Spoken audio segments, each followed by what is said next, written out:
Digital Technology and Innovation Samuel Nate George justifies upcoming biometric SIM registration.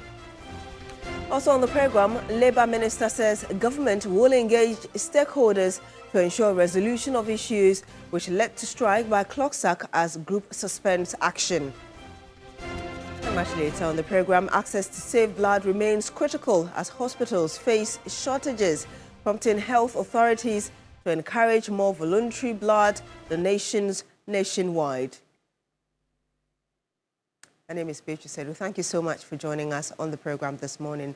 Now, President John Mahama has announced plans to establish a comprehensive national framework to address salary and compensation disparities in the public sector.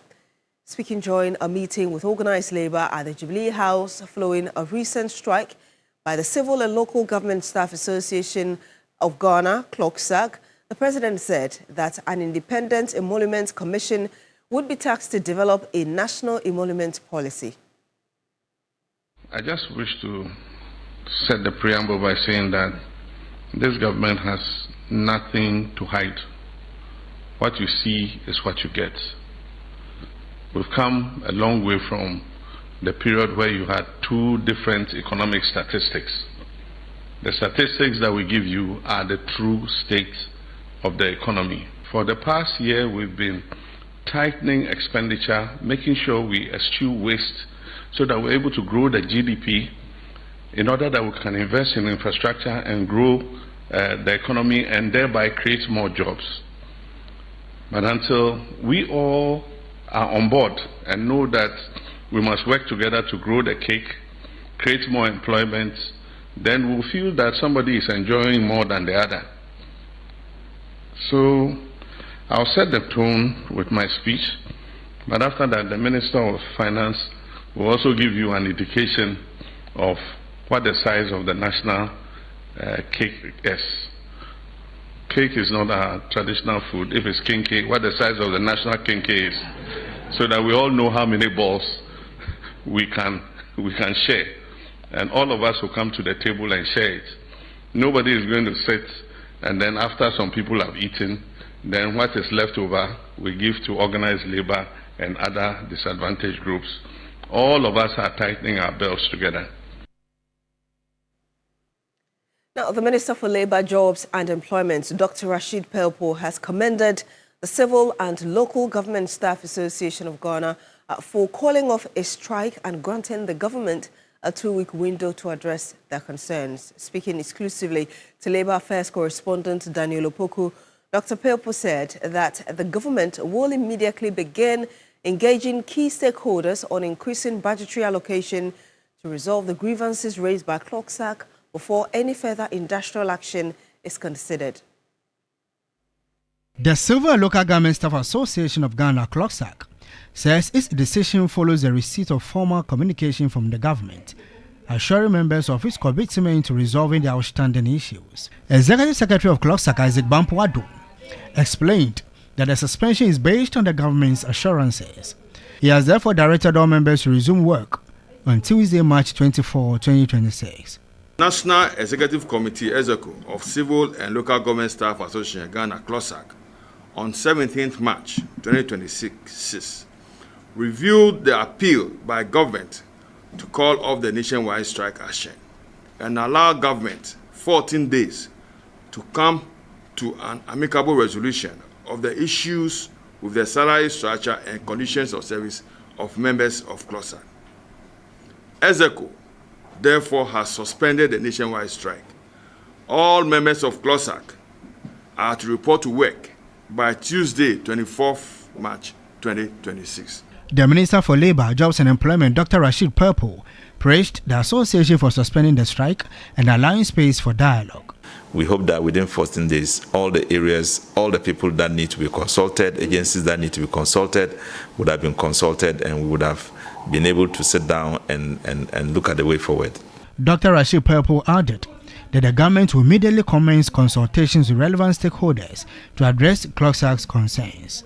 You do a budget and consider within the financial year everything you are going to do.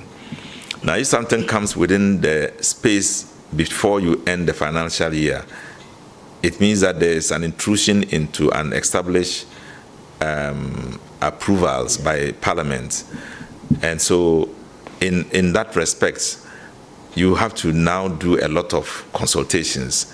In a related development, the National Labour Commission has directed Clogsag to appear before it on Wednesday, March 18, 2026. However, Executive Secretary of Clogsag, Zeban Puado, says the association will not honor the invitation. To the best of our knowledge, we've not received any invitation from the National Labour Commission. Meanwhile, we ourselves, we have already sent them to court. So this is not an issue for us to discuss. The matter is in court. Right. So if they like, they can meet us in court. Now, the Minister for Communications, Digital Technology and Innovations, Samuel Nate George, has justified Ghana's renewed push for biometric SIM registration, warning against the risks of transferring compromised data into a new system. Speaking at a media engagement, the minister revealed that part of the existing database may have been fraudulently acquired, raising concerns about the integrity of current SIM registration records. Ghana is set for another SIM registration exercise after the Communications Minister, Samuel Nate George, noted that the current data is not fit for purpose. Ghanaians have undergone SIM registration exercises over the course of the Fourth Republic, the most recent being the Ghana card-linked registration under the erstwhile Akufo-Addo administration. But according to the Minister for Communication, Digital Technology and Innovation, the current data includes entries that were fraudulently acquired, prompting a decision to migrate the existing data. The critical thing I complained about, for which reason I said the registration in 2021 to 2023 should not have happened, was the lack of biometric verification. The lack of things that we are doing today, the use of OTPs, ensuring that SIMs for foreigners are churned after 90 days. So basically what I am doing today is walking the talk that we spoke in opposition. So we're looking to fix all of those problems, and I believe strongly in my heart that this is going to be the very final SIM registration exercise that we are doing. The new biometric SIM registration exercise, the minister argued, has been designed to, among other things, help reduce mobile money fraud. If you're using a SIM card today that is acquired fraudulently using somebody's Ghana card, don't forget that now when that person uses his Ghana card to do his own registration, he will set his primary number. So if you try to register that same, because maybe you have a copy or a photograph and you try to enter the details, when you try to do the liveliness test, the system will flag it. Because we will be able to block every SIM card that was not registered by the real owner of the Ghana card will not be able to go through this process. And that's why we're refusing to do a wholesale transfer of what has been already registered. Director General of the National Communications Authority, Reverend Engineer Edmond Irenchi Fianku, told journalists that an audit of the 2021-2023 registration data revealed no fingerprint matches when cross-checked with the NIA data. So this is a very small sample that we tested. And so about 81% had a facial match. And by when it came to the fingerprint, it was 0. Fundamentally, the NIA fingerprints were taken with contact. Whereas what we did with the SIM, with the mobile registration the last time, was contactless. And fundamentally, it would create a challenge as far as matching the two fingerprints are concerned. Now, the fight against corruption as well as social and political injustice in West Africa is being intensified as the Media Foundation for West Africa launches a network of investigative and public interest journalists. The network is expected to foster cross-border collaboration among investigative journalists in the sub-region and demand accountability from powerful actors in society. The launch of the regional platform marks another significant step in the fight against corruption and in advancing issues that serve the public interest. The event brought together seasoned journalists from Ghana and across the sub-region to discuss strategies for strengthening investigative journalism. The network will, among other priorities, protect investigative journalists and promote press freedom. Addressing participants at the launch, Director in charge of Democracy and Good Governance, Dr. Kojo Imprime, emphasized the need for investigative journalists to ensure their work reflects societal truth while upholding high standards of journalistic integrity. Through this network, we aspire to empower journalists to serve public more effectively and ultimately contributing to society that is more informed, just, and resilient. Let us stand united in protecting journalistic independence, upholding the principles of truth and integrity, and ensure that our work continues to contribute meaningfully to democracy in West Africa. Chairperson of the National Media Commission, Professor Ekwia Opoku-Abrechum, encouraged journalists to produce impactful stories that benefit society. The intent and content produced, if it doesn't serve public interest, for us, is lost. So public service journalism is a constant reminder that media content should go beyond inducing pleasure to capture their audience attention and address the social, political, and economic challenges within which we live. Other speakers, including representatives from the Ghana Independent Broadcasters Association, GIBA, and the Private Newspaper and Online News Publishers Association of Ghana, PRIMPAG, pledged their support for the initiative, urging journalists to remain transparent and courageous in their pursuit of accountability across West Africa. Stanley Niblo, TV3 News, Accra. Some here, and the Tema Metropolitan Daycare Center has been closed down until further notice, following the Sky Arrow microlight aircraft crash that killed 2 people. Meanwhile, forensic investigators from the Aircraft Accident and Incident Investigation and Prevention Bureau have conveyed the debris from the scene for further investigation. George Quainin has the rest of the story. Muniru and his colleagues have been asked to stay home for now following the microlight aircraft crash. It is not yet certain when he will resume school. He is traumatized. His mother, Hannah Adusu, tells me he refuses to eat. And now so into no when did and I just seen a man no de die and the parents and a man oats and when did that can I die. Yesterday, he didn't eat. Even this morning, the oats I prepared for him, he didn't eat much. We don't know when they will be called back to school. The lives of more than 100 pupils, aged between 3 and 5, were at risk when the Sky Arrow microlight aircraft crashed on March 16 at 2:50 p.m. I don't know the time that we're coming, probably a week or 2, or unless any information comes. But do you think it's good that people have to go home? Yes, because of what's actually happened. Some of the kids are traumatized and it's not good for even the teachers. It's not easy for us. 24 hours later, investigators arrived at the scene to collect the debris.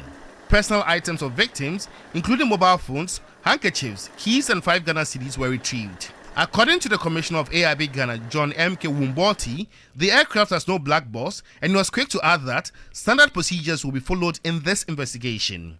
The debris of the Sky Arrow microlight helicopter has been collected by investigators. This marks a major step in the commencement of the investigation, awaiting a final report. We've collected the wreckage. We are sending them to the Ghana Air Force. They have a hangar. That is where we are sending them to for protection and for our investigations. And so we will come out and let the public know who were the victims and who are their families. We have clearly protocols that we have to follow. There's no investigation that is the same. Investigations are different. Every incident is different from the other one. But we have a general rule, and so that is what we are going to use. Residents used the opportunity to get close to the scene after security left once the debris had been collected. As it stands now, we cannot confirm when the Tema Metropolitan Daycare Center will reopen. It has a school population of more than 100 pupils, but the headmistress has confirmed that some psychological sessions will be activated for parents and pupils. George Quinning, TV3 News, Tema. Now, the Accra High Court has admitted into evidence the full set of bank statements from UMB Bank for former National Signals Bureau Director Kwabena Duboahene. The statement tendered in evidence during proceedings covered the period between January 2017 and February 2025. Defense lawyers attempted to show the court Duboahene has personally pre-financed Signal Bureau activities for which he received reimbursements. Lord Edwasari was in court for us and brought us this report. Kwabena Duboahene and his wife, Angela Ejay Boateng, face multiple charges including stealing, causing financial loss to the state, and money laundering. The charges relate to a 49.1 million cedi cybersecurity software deal involving the national security.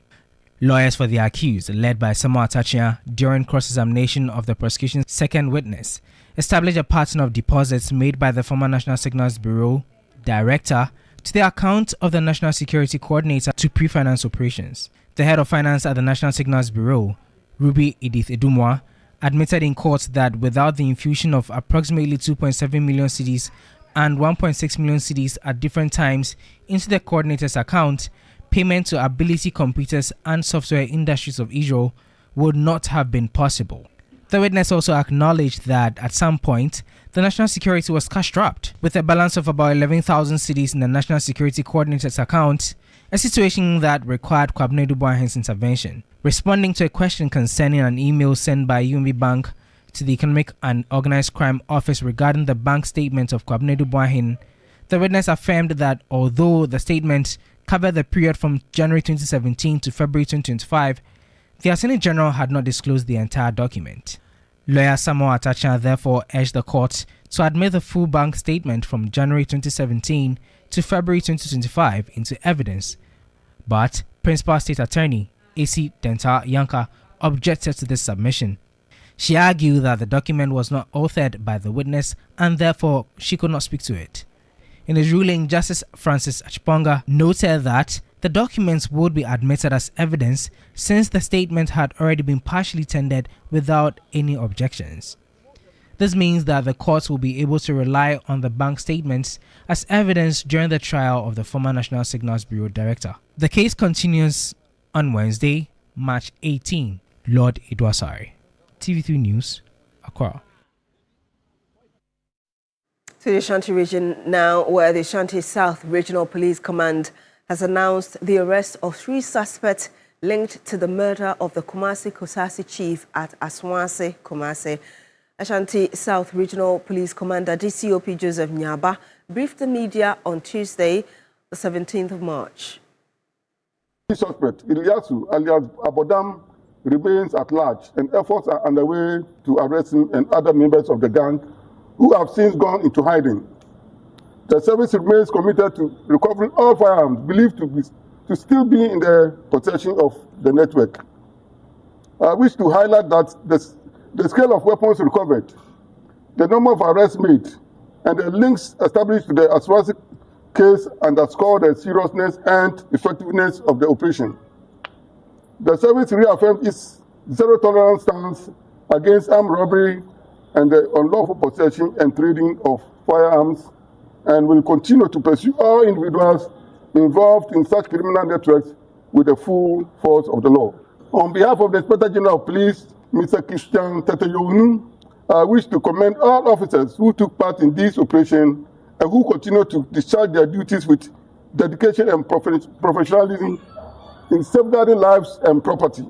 Your commitment remains central to the success of this operation. We are also grateful to members of the public who continue to support our operations with credible and timely intelligence.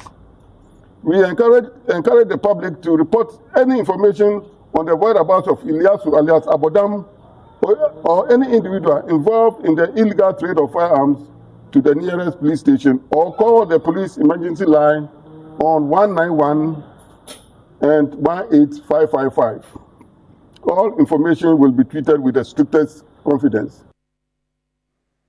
And that's all for News Morning here on Newday on TV3. My name is Beatrice Edu. Thank you very much for joining us on the program.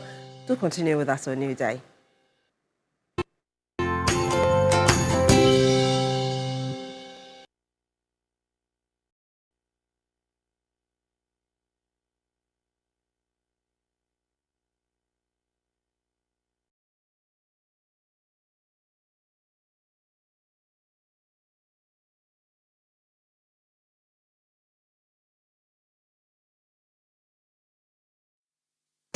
It's time to explore Ghana again. From 19th to 22nd March, join the Ghana Month Expedition. 3 regions, 4 days. Eastern, Ashanti, Central. We kick it off in the Eastern region. Chocolate experiences, fresh farm fruits, Safari Valley lunch with zebras and exotic animals, Bonsu Eco Park for canopy walks and ziplining, and then party at the Rock City Hotel. Ashanti takes over. Bonre Kente Museum, Kumasi Museum, Komfornochi Source Site, Lake Bosumtri for hiking adventures and sleepover at Rage Condos. Central brings the history. Asing Manso, Cape Coast Castle, plus lunch by the coast. Then a Crown Resort vacation, quad biking, horse riding, water adventures. All this for 6,500 Ghana Cedi single, 5,500 Ghana Cedi shared rooms, and 10,500 Ghana Cedis couple. You're interested, right? Call now 0531 100927 or 0247 120 633. Ghana Month Expedition,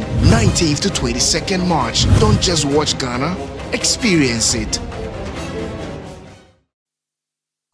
It's time to explore Ghana again. From 19th to 22nd March, join the Ghana Month Expedition. 3 regions, 4 days. Eastern, Ashanti, Central. We kick it off in the Eastern region. Chocolate experiences, fresh farm fruits, Safari Valley lunch with zebras and exotic animals, Bonsu Eco Park for canopy walks and ziplining, and then party at the Rock City Hotel. Ashanti takes over. Bonre Kente Museum, Kumasi Museum, Komfornochi Source Site, Lake Bosumtri for hiking adventures and sleepover at Rage Condos. Central brings the history. Asing Manso, Cape Coast Castle, plus lunch by the coast. Then a Crown Resort vacation, quad biking, horse riding, water adventures. All this for 6,500 Ghana Cedi single, 5,500 Ghana Cedi shared rooms, and 10,500 Ghana Cedis couple. You're interested, right? Call now 0531 100927 or 0247 120 633. Ghana Month Expedition,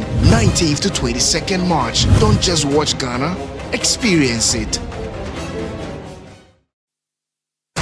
It's time to explore Ghana again. From 19th to 22nd March, join the Ghana Month Expedition. 3 regions, 4 days. Eastern, Ashanti, Central. We kick it off in the Eastern region. Chocolate experiences, fresh farm fruits, Safari Valley lunch with zebras and exotic animals, Bonsu Eco Park for canopy walks and ziplining, and then party at the Rock City Hotel. Ashanti takes over. Bonre Kente Museum, Kumasi Museum, Komfornochi Source Site, Lake Bosumtri for hiking adventures and sleepover at Rage Condos. Central brings the history. Asing Manso, Cape Coast Castle, plus lunch by the coast. Then a Crown Resort vacation, quad biking, horse riding, water adventures. All this for 6,500 Ghana Cedi single, 5,500 Ghana Cedi shared rooms, and 10,500 Ghana Cedis couple. You're interested, right? Call now 0531 100927 or 0247 120 633. Ghana Month Expedition,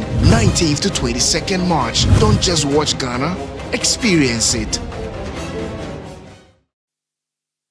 It's time to explore Ghana again. From 19th to 22nd March, join the Ghana Month Expedition. 3 regions, 4 days. Eastern, Ashanti, Central. We kick it off in the Eastern region. Chocolate experiences, fresh farm fruits, Safari Valley lunch with zebras and exotic animals, Bonsu Eco Park for canopy walks and ziplining, and then party at the Rock City Hotel. Ashanti takes over. Bonre Kente Museum, Kumasi Museum, Komfornochi Source Site, Lake Bosumtri for hiking adventures and sleepover at Rage Condos. Central brings the history. Asing Manso, Cape Coast Castle, plus lunch by the coast. Then a Crown Resort vacation, quad biking, horse riding, water adventures. All this for 6,500 Ghana Cedi single, 5,500 Ghana Cedi shared rooms, and 10,500 Ghana Cedis couple. You're interested, right? Call now 0531 100927 or 0247 120 633. Ghana Month Expedition,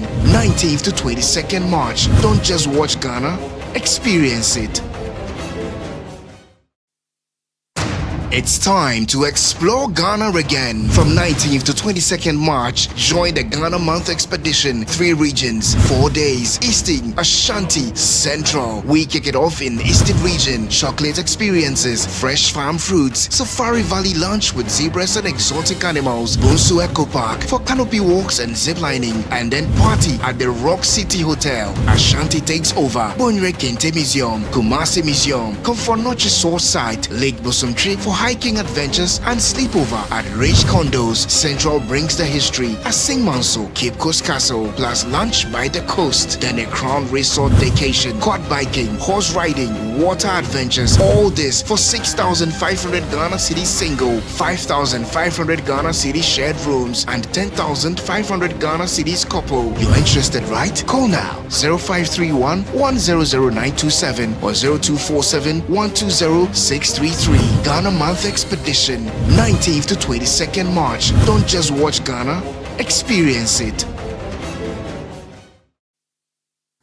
It's time to explore Ghana again. From 19th to 22nd March, join the Ghana Month Expedition. 3 regions, 4 days. Eastern, Ashanti, Central. We kick it off in Eastern region. Chocolate experiences, fresh farm fruits, Safari Valley lunch with zebras and exotic animals, Bonsu Eco Park for canopy walks and ziplining, and then party at the Rock City Hotel. Ashanti takes over. Bonre Kente Museum, Kumasi Museum, Comfort Noche Source Site, Lake Bosomtri for hiking adventures and sleepover at Rich Condos. Central brings the history at Sing Manso, Cape Coast Castle, plus lunch by the coast. Then a Crown Resort vacation, quad biking, horse riding, water adventures. All this for 6,500 Ghana Cedi single, 5,500 Ghana Cedi shared rooms, and 10,500 Ghana Cedis couple. You're interested, right? Call now 0531 100927 or 0247 120 633. Ghana Month Expedition, 19th to 22nd March. Don't just watch Ghana, experience it. It's time to explore Ghana again. From 19th to 22nd March, join the Ghana Month Expedition. 3 regions, 4 days. Eastern, Ashanti, Central. We kick it off in Eastern region. Chocolate experiences, fresh farm fruits, Safari Valley lunch with zebras and exotic animals, Bonsu Eco Park for canopy walks and ziplining, and then party at the Rock City Hotel. Ashanti takes over. Bonre Kente Museum, Kumasi Museum, Comfort Noche Source Site, Lake Bosomtri for hiking adventures and sleepover at Rich Condos. Central brings the history at Sing Manso, Cape Coast Castle, plus lunch by the coast. Then a Crown Resort vacation, quad biking, horse riding, water adventures. All this for 6,500 Ghana Cedi single, 5,500 Ghana Cedi shared rooms, and 10,500 Ghana Cedis couple. You're interested, right? Call now 0531 100927 or 0247 120 633. Ghana Month Expedition, 19th to 22nd March. Don't just watch Ghana, experience it.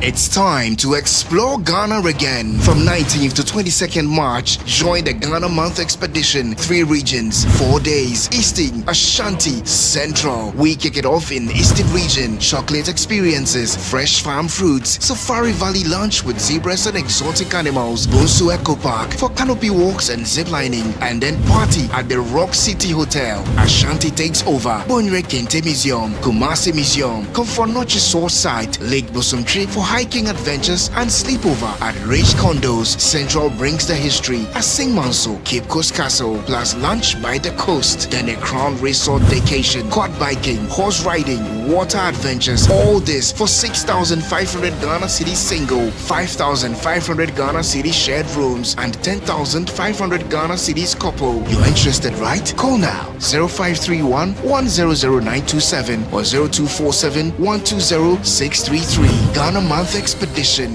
19th to 22nd March. Don't just watch Ghana, experience it. It's time to explore Ghana again. From 19th to 22nd March, join the Ghana Month Expedition. 3 regions, 4 days. Eastern, Ashanti, Central. We kick it off in Eastern region. Chocolate experiences, fresh farm fruits, Safari Valley lunch with zebras and exotic animals, Bonsu Eco Park for canopy walks and ziplining, and then party at the Rock City Hotel. Ashanti takes over. Bonre Kente Museum, Kumasi Museum, Komfornochi Source Site, Lake Bosumtri for hiking adventures and sleepover at Rich Condos. Central brings the history at Singmanso, Cape Coast Castle, plus lunch by the coast, then a Crown Resort vacation, quad biking, horse riding, water adventures. All this for 6,500 Ghana Cedi single, 5,500 Ghana Cedi shared rooms, and 10,500 Ghana Cedis couple. You're interested, right? Call now 0531 100927 or 0247 120 633. Ghana Month Expedition, 19th to 22nd March. Don't just watch Ghana, experience it. It's time to explore Ghana again. From 19th to 22nd March, join the Ghana Month Expedition. 3 regions, 4 days. Eastern, Ashanti, Central. We kick it off in Eastern region. Chocolate experiences, fresh farm fruits, Safari Valley lunch with zebras and exotic animals, Bonsu Eco Park for canopy walks and ziplining, and then party at the Rock City Hotel. Ashanti takes over. Bonre Kente Museum, Kumasi Museum, Komfornochi Source Site, Lake Bosumtri for hiking adventures and sleepover at Rich Condos. Central brings the history at Singmanso, Cape Coast Castle, plus lunch by the coast, then a Crown Resort vacation, quad biking, horse riding, water adventures. All this for 6,500 Ghana Cedi single, 5,500 Ghana Cedi shared rooms, and 10,500 Ghana Cedis couple. You're interested, right? Call now 0531 100927 or 0247 120 633. Ghana Month Expedition, 19th to 22nd March. Don't just watch Ghana, experience it. It's time to explore Ghana again. From 19th to 22nd March, join the Ghana Month Expedition. 3 regions, 4 days. Eastern, Ashanti, Central. We kick it off in Eastern region. Chocolate experiences, fresh farm fruits, Safari Valley lunch with zebras and exotic animals, Bonsu Eco Park for canopy walks and ziplining, and then party at the Rock City Hotel. Ashanti takes over. Bonre Kente Museum, Kumasi Museum, Komfornochi Source Site, Lake Bosumtri for hiking adventures and sleepover at Rich Condos. Central brings the history at Singmanso, Cape Coast Castle, plus lunch by the coast, then a Crown Resort vacation, quad biking, horse riding, water adventures. All this for 6,500 Ghana Cedi single, 5,500 Ghana Cedi shared rooms, and 10,500 Ghana Cedis couple. You're interested, right? Call now 0531 100927 or 0247 120 633. Ghana Month Expedition, 19th to 22nd March. Don't just watch Ghana, experience it. It's time to explore Ghana again. From 19th to 22nd March, join the Ghana Month Expedition. 3 regions, 4 days. Eastern, Ashanti, Central. We kick it off in Eastern region. Chocolate experiences, fresh farm fruits, Safari Valley lunch with zebras and exotic animals, Bonsu Eco Park for canopy walks and ziplining, and then party at the Rock City Hotel. Ashanti takes over. Bonre Kente Museum, Kumasi Museum, Komfornochi Source Site, Lake Bosumtri for hiking adventures and sleepover at Rich Condos. Central brings the history at Singmanso, Cape Coast Castle, plus lunch by the coast, then a Crown Resort vacation, quad biking, horse riding, water adventures. All this for 6,500 Ghana Cedi single, 5,500 Ghana Cedi shared rooms, and 10,500 Ghana Cedis couple. You're interested, right? Call now 0531 100927 or 0247 120 633. Ghana Month Expedition, 19th to 22nd March. Don't just watch Ghana, experience it. It's time to explore Ghana again. From 19th to 22nd March, join the Ghana Month Expedition. 3 regions, 4 days. Eastern, Ashanti, Central. We kick it off in Eastern region. Chocolate experiences, fresh farm fruits, Safari Valley lunch with zebras and exotic animals, Bonsu Eco Park for canopy walks and ziplining, and then party at the Rock City Hotel. Ashanti takes over. Bonre Kente Museum. Kumasi. Purple tones in the front, and then Rolly, your shoes are very nice. Yeah, they look new. Shoe cam, they are new. They are new. He said he bought them just yesterday. Why do you now want to put your feet down? Like it was nicely So up. what do we have? Why are you changing the subject? Yes, Moment close up. Let me say good morning to you, Roland, the honourable. Don't run us over. Listen, because of you the other day, Roland, wait. Because of you the other day, somebody took me as a project on Facebook and was just hitting at me that I should let you talk. But it's because when I want to talk about interesting things, especially when it pertains to you,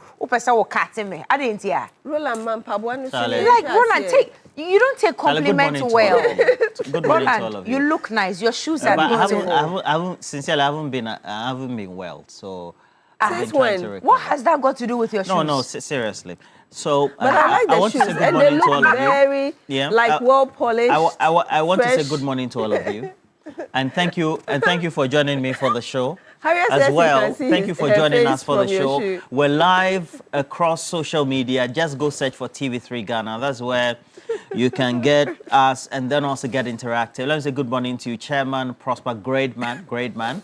Chairman Godwin Tamaklo is the group chief executive for the Rate Group. They are into downstream oil transportation as well as other derivatives within the value chain of downstream oil transportation and retail. Good morning to you as well. Pai Fianku works with engineers and planners. You know, they have their boss as Chairman Ibrahim Mahama. Great man as well, Baba. Good morning to you. Alhaji Nuruddin is the chief driver for engineers and planners. Good morning to you. And then Dr.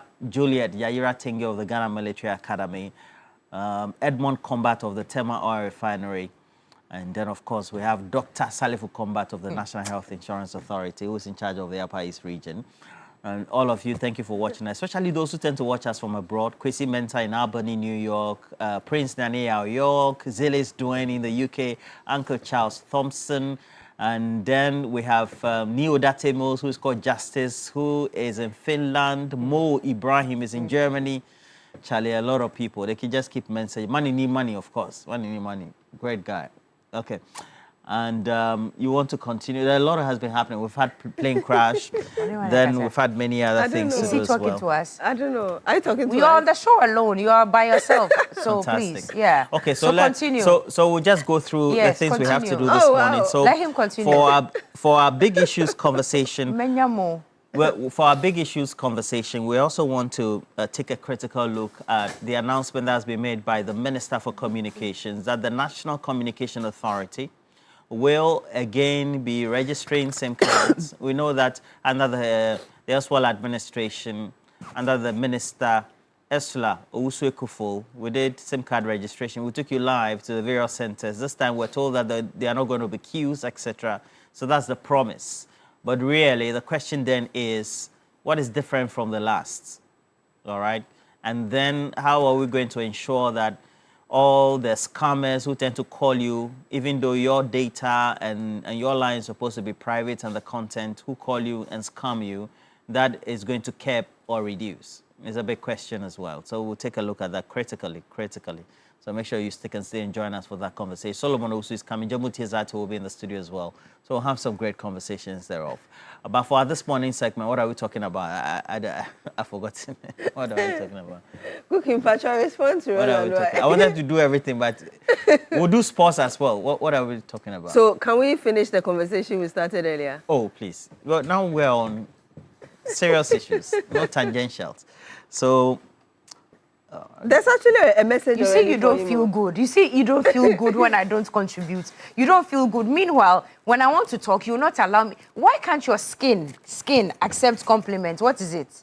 What is it with you and people telling you that, oh, you look nice? Oh, Roland, dear. Roland, you're not Roland, looking at us. What is it? What have I done? Why is it that you put the day my club this morning? Actually, I've been unwell, so... No, so is it a Roland Walker thing and before a sweet? When you give them compliments, they'll say akwe and all of that. Oh, no. At least he said it. I don't know what... Already me, I'm not in a good mood. I'm not in a good mood because yesterday wasn't good for Chelsea. It wasn't good for Man City. A lot happened. And on top of it, the CAF Confederations Cup has been stripped off Senegal. I don't understand. No, you mean the AFCON. Sorry. Okay. And I said CAF Confederation. That's different. The Confederations Cup is for teams. AFCON. And the AFCON, they stripped So them. Senegal has been stripped of the AFCON title. But they didn't behave well.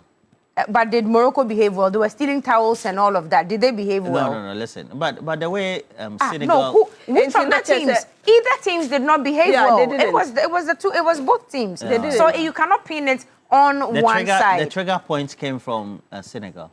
They were triggered because they felt but they didn't go out of the stadium. Look, there are rules and regulations. I was listening to a TJ yesterday. There are rules and regulations. They did not stage a walkout of the stadium. They walked out of the pitch, and after 15 minutes, they returned. So what are we talking about? Yeah.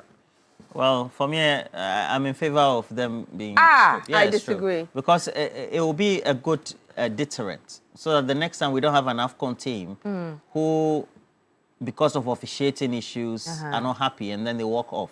Whether they walk off halfway or didn't go outside. But they came back. I'm actually disappointed at the outcome, though. No, but they came back to finish the game. Yeah, I understand. And at the time, I mean, all the officials were there, the referees, everybody thought that, okay, at the end of the day, Senegal has won, they gave them the cup. So what? Is Senegal supposed to return the cup and all the medals that they've given to the players? Are they supposed to return No, it? I think you can all keep the parties medals, that they have done, but not the cup. The cup, they usually give you a replica. Then Morocco would have to go to Senegal and go and take it. Because Senegal in no way will take the cup back. It's not going to happen. It will happen. How is it going to happen? The AFCON is not theirs. Seriously. Senegal will appeal. Even me, I'll add lawyers to Senegal for them to appeal this one at a higher court. Because there's no way we are carrying this cup from Senegal to return to Morocco. It will not happen. Yeah. For me, the reason I'm disappointed Senegal, at the oh no, it's just because of how the game exactly. went. No, they didn't behave well. I hold Morocco but I was saying did not behave well. Do you know how many towels they stole? It doesn't matter. They organize. No, so they can steal towels. They organize so they can steal towels. The tournament, so they can. Because at the end of the day, you know when the whole thing started, they punished both. So for it to eventually end up this way, where they were both fined, they paid monies and all of that. So Roland, what are you trying to say at this moment? Yeah. Anyway, there's a message. And I was thinking, and also from Morocco. Yeah, maybe. So Prince Henry Koforidia says, good morning. And says, tell Roland he should stop bullying you and Kukiti. Oh, how? Look, there's a message from somebody who really knows you. Or say, impressing Roland is like romanticizing a stone. Aish. You will get no feeling. Somebody who knows you. That would be Nashoko. No, it's not Nashoko. It's actually a gentleman. It's a man who knows you. Or say, trying to give you compliments. It's like romanticizing a stone, like a stone. Do you disagree? Let me say good morning to Prince Minka. Listen, we've been on the show for God Prince knows how long. He's watching he doesn't us this take morning. compliments well Prince at Minka all. says that Prince Minka says that the way the ladies are bullying you this morning is unfair. Prince Minka, good morning to Prince Minka. So for this morning segment, what are we talking about? Yeah, yesterday there was another tanker explosion. And we understand... That doesn't happen often, does it? No, it's been rampant in the last few months. It's been rampant in recent months. Yes, it's been happening. And we've even spoken about the fact that people still refuse to recognize the dangers of getting close to these tankers when there's an accident. And you know, the last one, there was an explosion because they forced open that area just so they could siphon the fuel. We understand that there were still a few people who were a bit closer and got injured. And so really the worry is how often this is. What's happening to the drivers?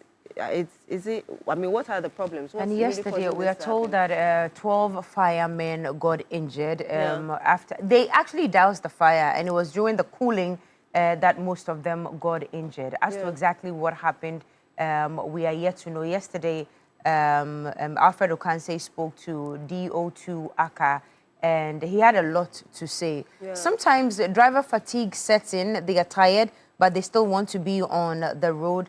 And especially now that we are facing crisis in the Middle East, petrol prices are going up.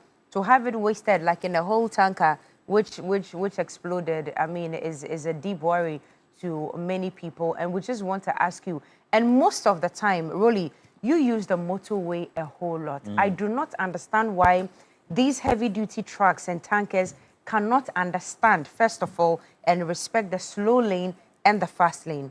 Most of them are not able to move fast enough, but they are in the fast lane. I do not understand that thing in Ghana. I can never ever understand how drivers. I think that they mainly do that because they feel that they are big.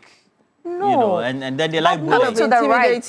Move to the right, which is the slower lane. The left one is the fast lane. It's for cars who are going fast. Yeah. But if you are a tanker, if you're a heavy-duty haulage truck, what are you doing in the fast lane? And you're not going, you're stalling traffic, you're wasting everybody's time. People are honking at you, and it's like, for me, my biggest problem with these ones is sometimes it feels like they don't even take their car to the mechanic shop. No so servicing. They get to guest spots at very critical places, and then they leave them for hours, sometimes a day or two, you still find them there.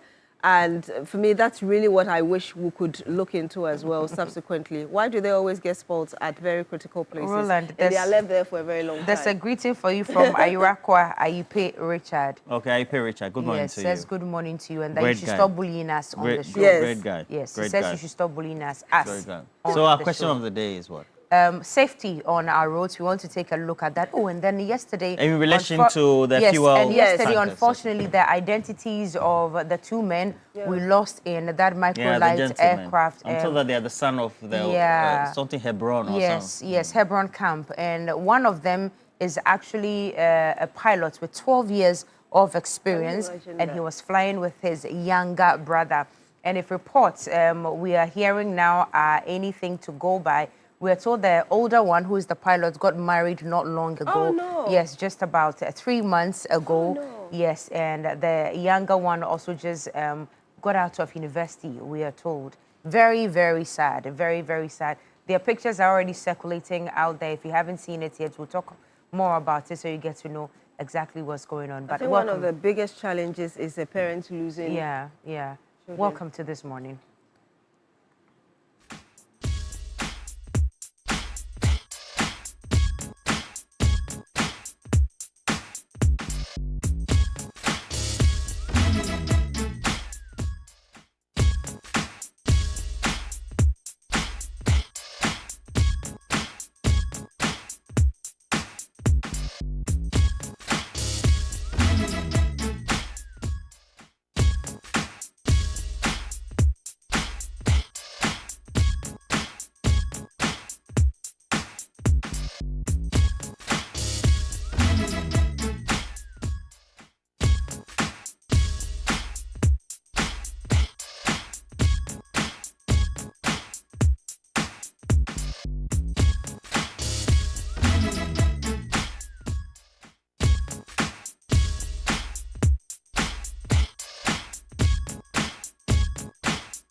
You're welcome back. This is still TV3 Newday, and welcome to This Morning. We've been joined by two guests right here in studio. Of course, we're talking about the tanker explosions that Ghana is experiencing in recent times.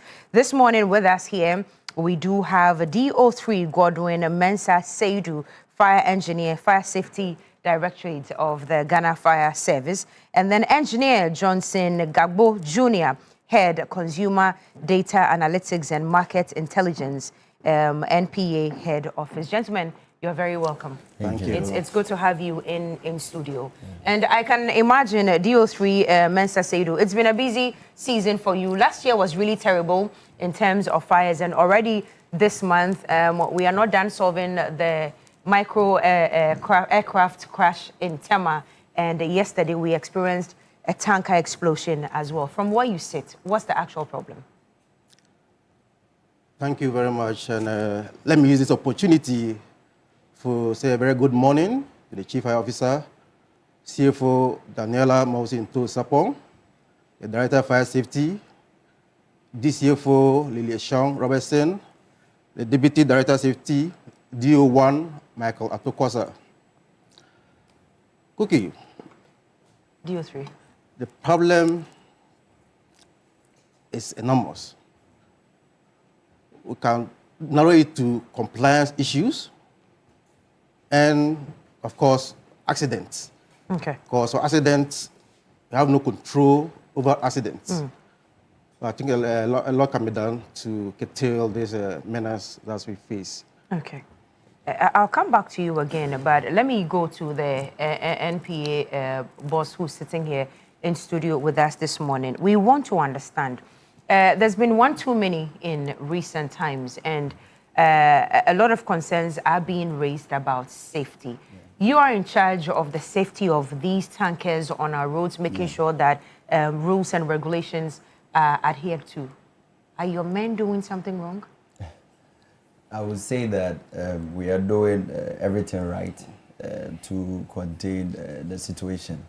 And as you rightly said, the NPA, we give license to these BRs and we give them permits as well. We have certain licensing requirements they have to meet. For example, some of the mechanisms we put in place is to ensure that they renew their calibration certificates every 6 months. And then again, from time to time, we organize compliance workshops for these BRV drivers and then these transporters. But then again, I would say that regulation cannot override non-compliance. Okay. Public cooperation is very, very important.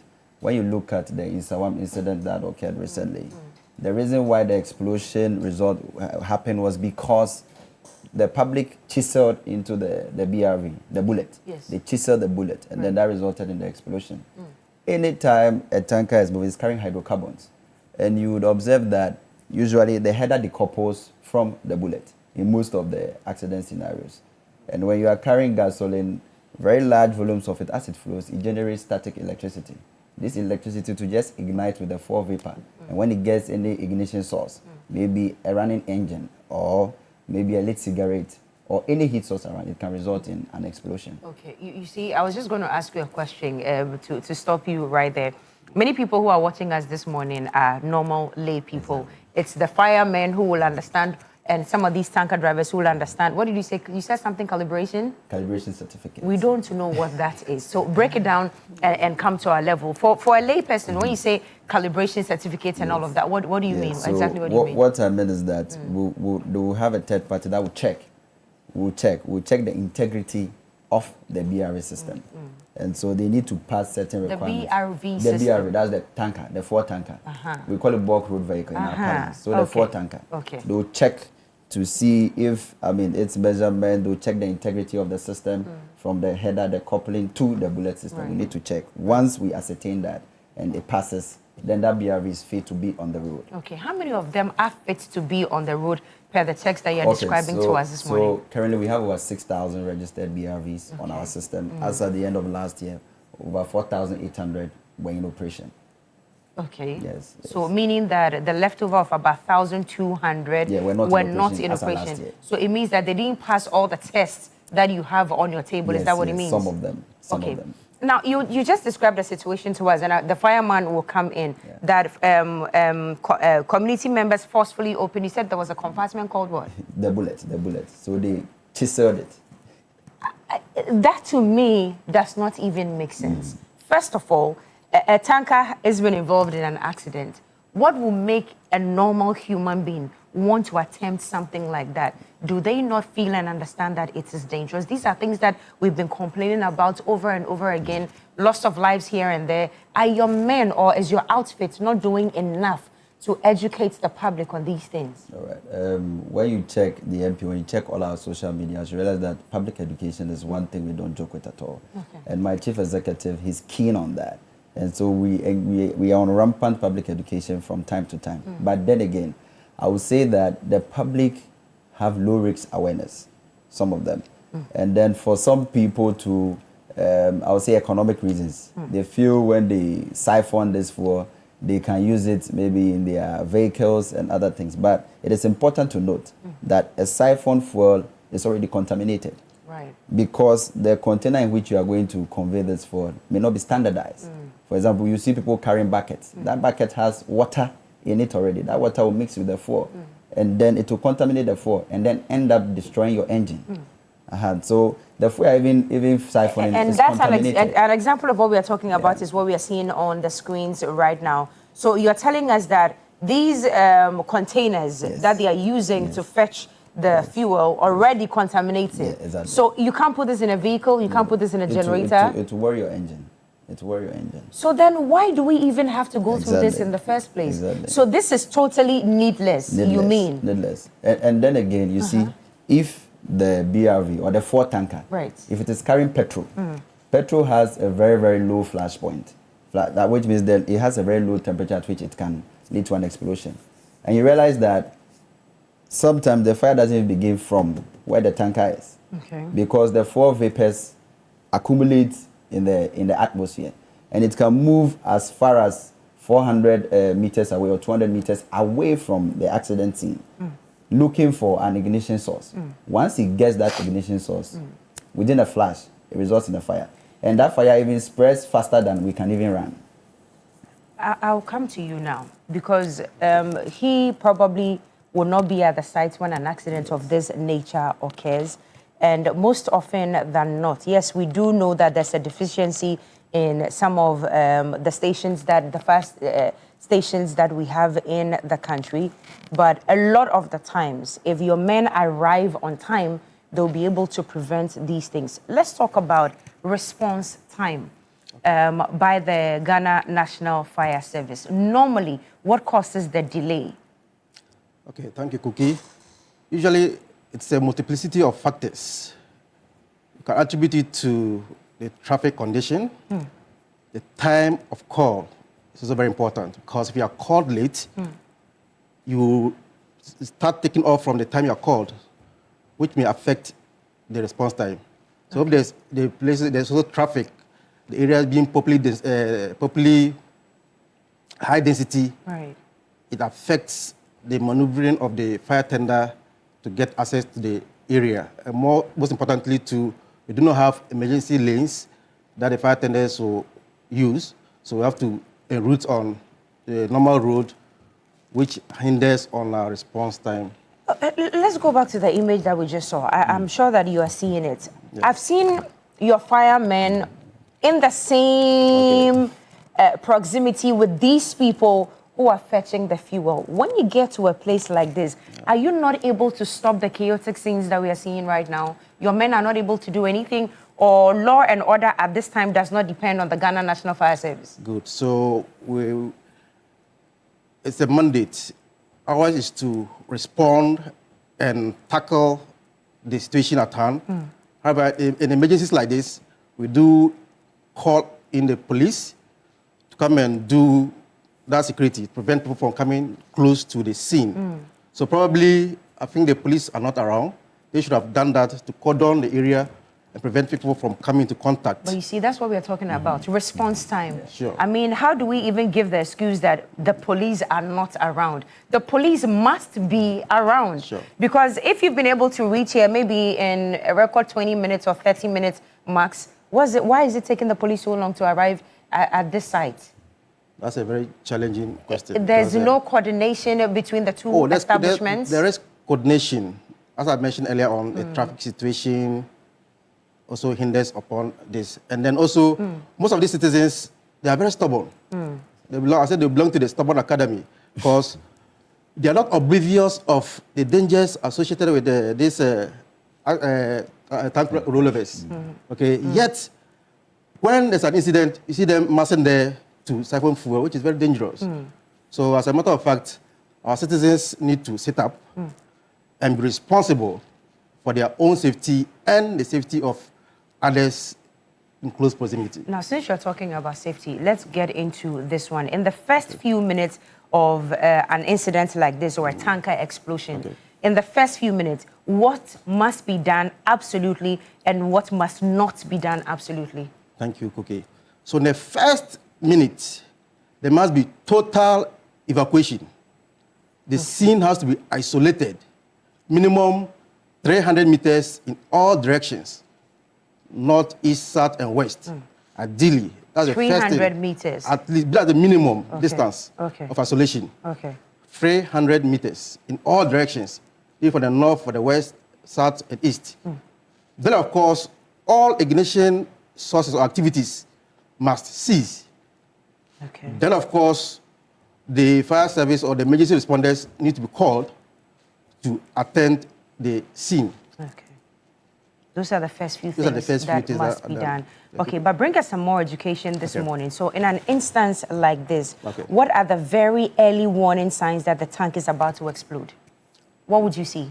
Okay, good. So when this tank is about to explode, definitely there must be fire involved that would heat up the tank to an extent that you may be hearing some hissing sound indicating that it has been pressurized and willing to give up. There's something called a blavy. That explosion will take in, and then the tanker will be dismembered. You have fragments fly here and there, up to even 100 meters to injure people. Okay. In a scene like the ones we are seeing right now, you can see the chaos. People are fighting over gallons and all of that. We are told that sometimes even picking a normal or what we do call a common phone call here can even escalate matters. Is that correct? Yes, Cookie, it is very right. It's not only the use of phones. However, even with some type of shoes, walking alone. What did you say? Yes. Some type of shoes? Yes. Walking alone can cause friction and generate spark or heat. That has a tendency of causing an ignition. So it's not only the use of phone or any naked flame. Sometimes your shoes can even be the problem. Yes, exactly. Okay. Okay. And so apart from the phones, apart from the shoes, what else must you avoid in a scene like this? Yes, so you realize that when they are siphoning the fuel, they use items like buckets, containers of all sorts. So as they are in the process of siphoning, there's friction generated, there's contact. And this contact is capable of generating heat and sparks that are capable of igniting the whole area, because these vapors are flammable. And any little spark will lead to an explosion. From your experience, normally when they siphon these amounts, what do they use them for? Well, probably because Engineer Gbagbo is telling us that it's actually very useless. You cannot put it in your vehicles or anything. So pay your checks. Where do they normally end on the market? Engineer, you have an idea where these end? Yes, so most of them, they give it to this Okada. These Okada users in their areas. That's what they do. So that's where it ends. That's where it ends. But this, of course, cannot be put like in a very efficient vehicle or any. Could it damage your engine? It will damage your engine. It will give you problems. It will give you problems. Let's now get to training and certification, which is required for your men who are these tanker drivers. What level of education do you need, and what kind of certification and training do you also require for these drivers? Okay, so for the drivers, minimum, some of them SHS leavers, some are SHS leavers, some are also GHS leavers. But you see, they do in-service training as well. So they have this kind of apprenticeship kind of thing. So driver mate, over time they learn. And then again, they conduct, like I was saying, the compliance workshops we conduct from them from time to time. These are ways we educate them, these are ways we train them. And then again, we advise the operators or the transporters to make sure that they also engage other third-party training institutions. Yes, and so if we are looking at the licensing, when you come to apply for a license to move a BRB or to be a transporter, we'll get the certification of all your drivers. We'll collect all these documentations and then we'll review before we go ahead. We're about to take the data of how many explosions we've had already in 2026. But before we even take that data, I want to ask you, Engineer Gbagbo, a question. Do you have a tracking system? Do you have any way of tracking some of these or all of these tankers on our roads? Yes, we do. How do you do that? We have Tell us about it. Enterprise Relational Database Management System. Okay. Because of our Unified Petroleum Pricing Fund, which ensures unified pricing throughout the country, we have trackers on all the tankers. When you come to the MP, I think you should visit us soon. Right. We have a whole room, a whole simulation room where you see on the screen,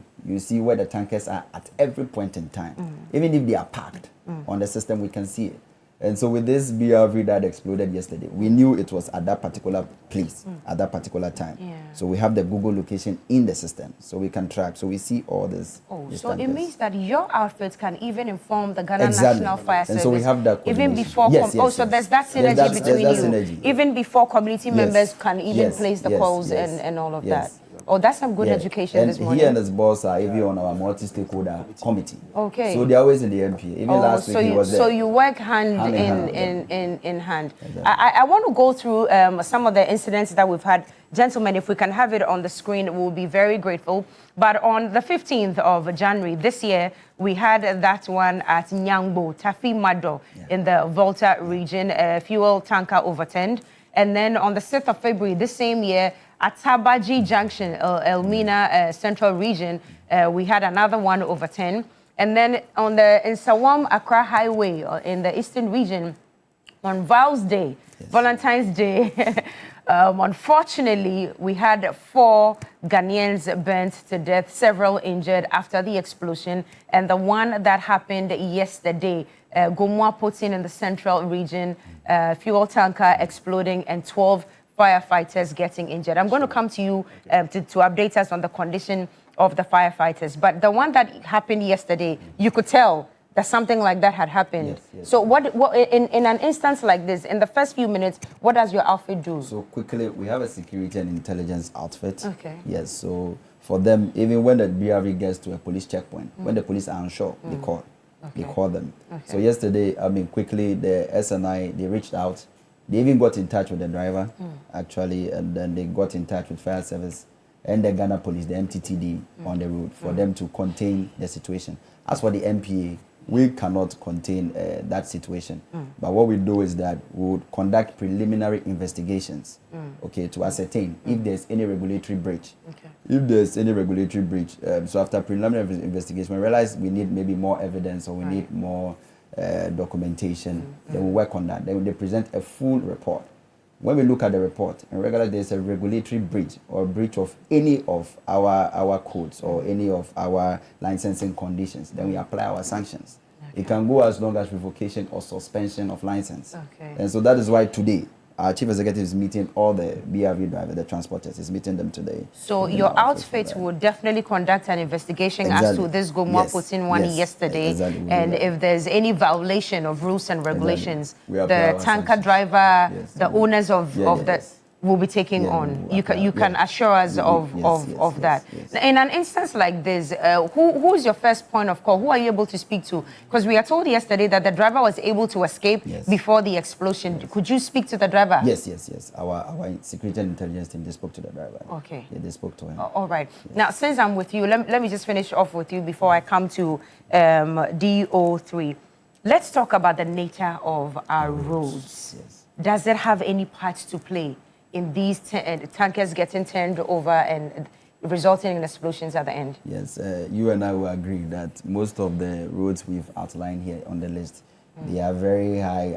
Traffic density on these roads are very high. The number of cars that ply the road over a certain perimeter is quite a number. So that can also affect the overturning of these tankers. And then again, some of the roads are very bad roads, very bad roads. So that can also influence. And then what I also say is that vehicles that are around BRVs or vehicles that are around 4 tankers, when you see an approaching 4 tanker, I'll advise drivers or caution motorists to exercise some patience and then allow them to, they shouldn't try to overtake a 4 tanker.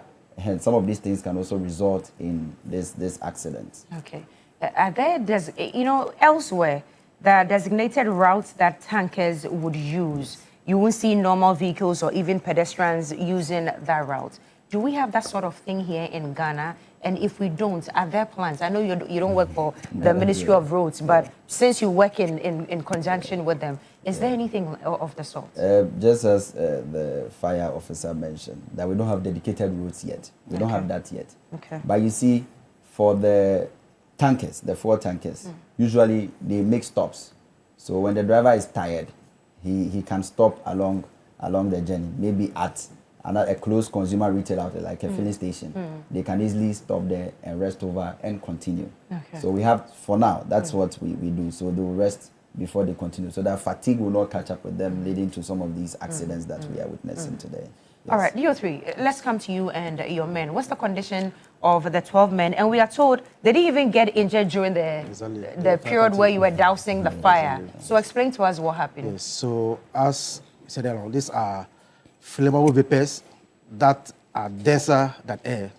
What it means that they can travel for a long time distance.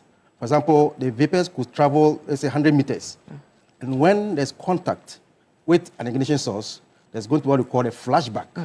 That means it will pick the heat from the source of ignition and travel back for 100 meters to where the point source spillage is. When that happens, there's going to be an explosion. So that vapor cloud explosion environment is very dangerous, and this is what can lead to that incident. So that's what happened yesterday. Exactly. To add to what the fire officer is saying, you see, when it is petrol, the 4 vapors are already in the atmosphere. It's a charged atmosphere, just looking for an ignition source to lead to an explosion. Now, sometimes after the fire is doused, the secondary explosion can result from, the bullet has metallic parts. So it conducts heat. So it's very hot. So it becomes a heat source. And so if there's any little residue of hydrocarbons or petrol in there, it can lead to a secondary explosion. Okay. Yes. My last question to you, gentlemen, both of you, I think, because you work for different outfits, and I probably would think that you'd have different answers. You see, in the video that we just played, the police were not present, and most importantly, an ambulance was not present. The synergy between all these agencies that we are talking about, if there's one thing that we can change and do better moving forward, what would it be from the NPA and then from the Ghana National Fire Service? Okay, for us from NPA, I would say public cooperation is very, very important. The public is not aware of even maybe the police helplines, fire helpline. If you ask somebody, what is the fire service helpline? 192, they don't know. 191, they don't know. 193 for ambulance, they don't know. 191 for police, they don't know. So I think we need to do more public education from some of these security agencies. And then again, number 2, the regulator, the NPA, will not be present at every accident scene. But I would say that safety is not only my responsibility, it's our collective responsibility. Tanker crashes happen they happen, in other parts of the world. But nobody gets close to the 4 tanker because they know what it is carrying. So I'll beg and plead with the public to desist from approaching accident scenes of tanker crash scenes. It will help all of us. And I need you to reiterate the fact that the fuel that they siphon is actually super useless. Exactly. And then the fuel that we siphon, it is already contaminated, very contaminated. It will just trouble your engine, to give you problems. So it's better you avoid siphoning it. Siphoning under controlled conditions of pressure and temperature, we do that. If this crash happens, they will bring another BRV that will siphon under controlled conditions of temperature and pressure to keep or to contain the hydrocarbon in the particular state it is.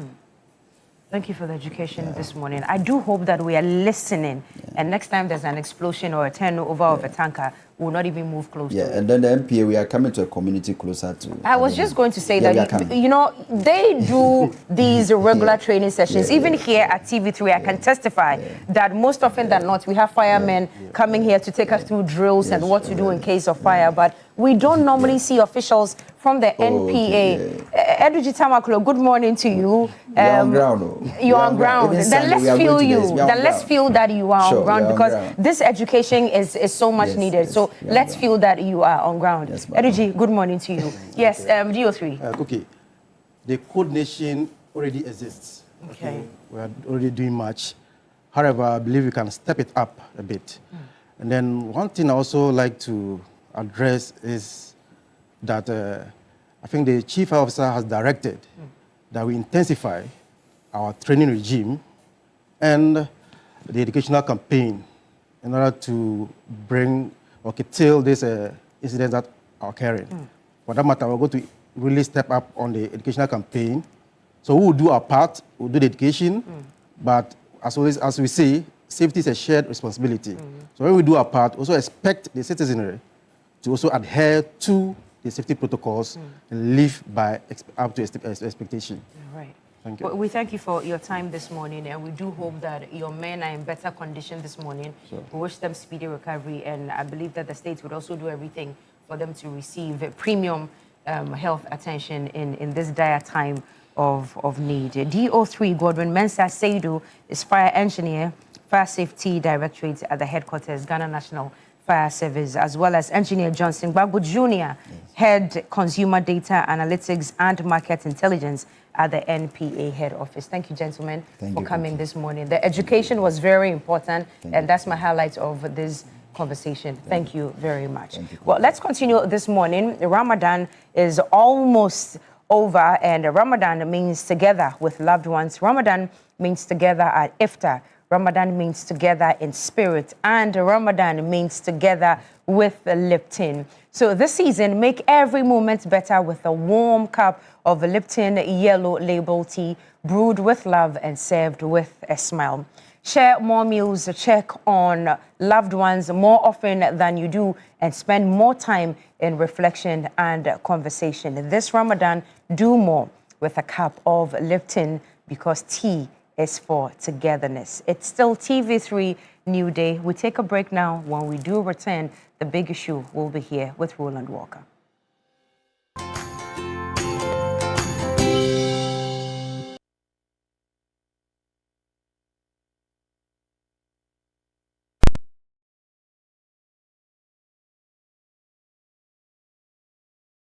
Yes, next.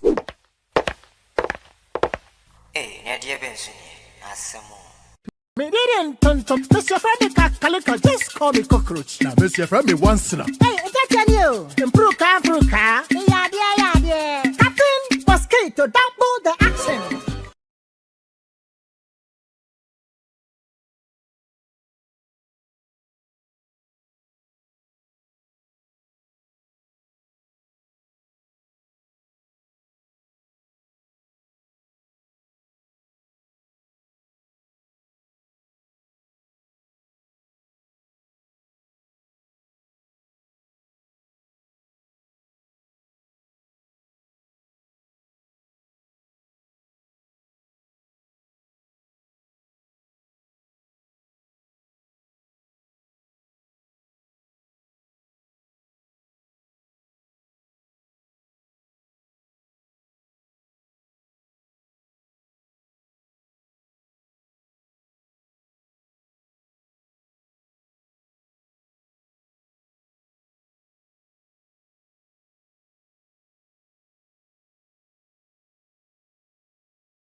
them when it comes to social media and then also their website. What I do know is that they have April admissions ongoing, and so you go to their portal and make sure you get interactive with them, whatever it is you need, whether it's that MBA, MSc, MA, or the various certifications as a professional that you need to progress in your career or in your endeavor as you so deem fit. You can always rely on them. We'll tell you more at the close of this very session when it comes to big issues, the segment in itself. But today we're here to comprehensively look at a number of issues that seem to be very prominent and then also dominating the discussion platforms. They have been actually over the last couple of hours. And so we'll quickly want to do that. And we will look at the issue of the SIM card registration. And then we'll also take a look at what needs to be discussed in relation to President Mahama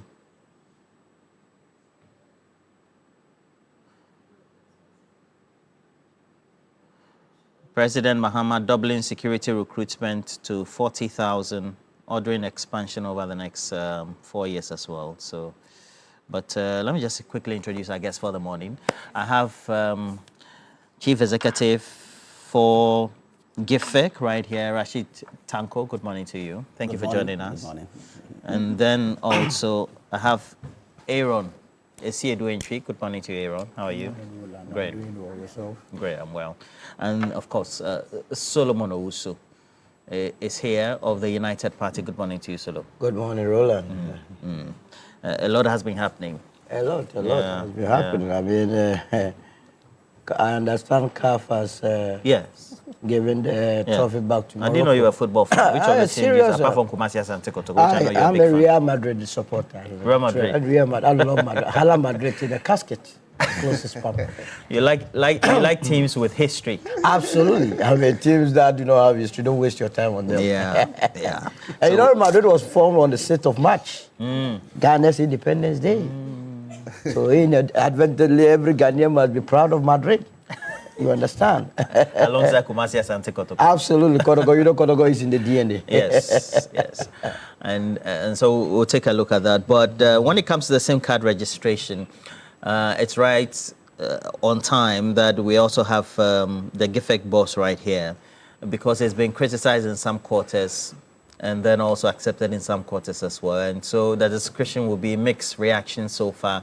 The Minister for Communications did have a pre-stakeholder engagement, and so has been having a number of those engagements alongside the National Communication Authority, engaging the media as well as other stakeholders, trying to enumerate why they want to undertake this. But we have this discussion because not too long ago, under the former minister in the elsewhile Nana Addo Dankwa Akufo-Addo as well as Bawumia government, we had a SIM card registration as well. Lots of people hovering around their work stadium, for example, as well as other areas, to get their SIM cards just verified and registered. All right? And a number of problems were encountered. But what really does it mean? And so let's hear from the minister. The critical thing I complained about, for which reason I said the registration in 2021 to 2023 should not have happened, was the lack of biometric verification.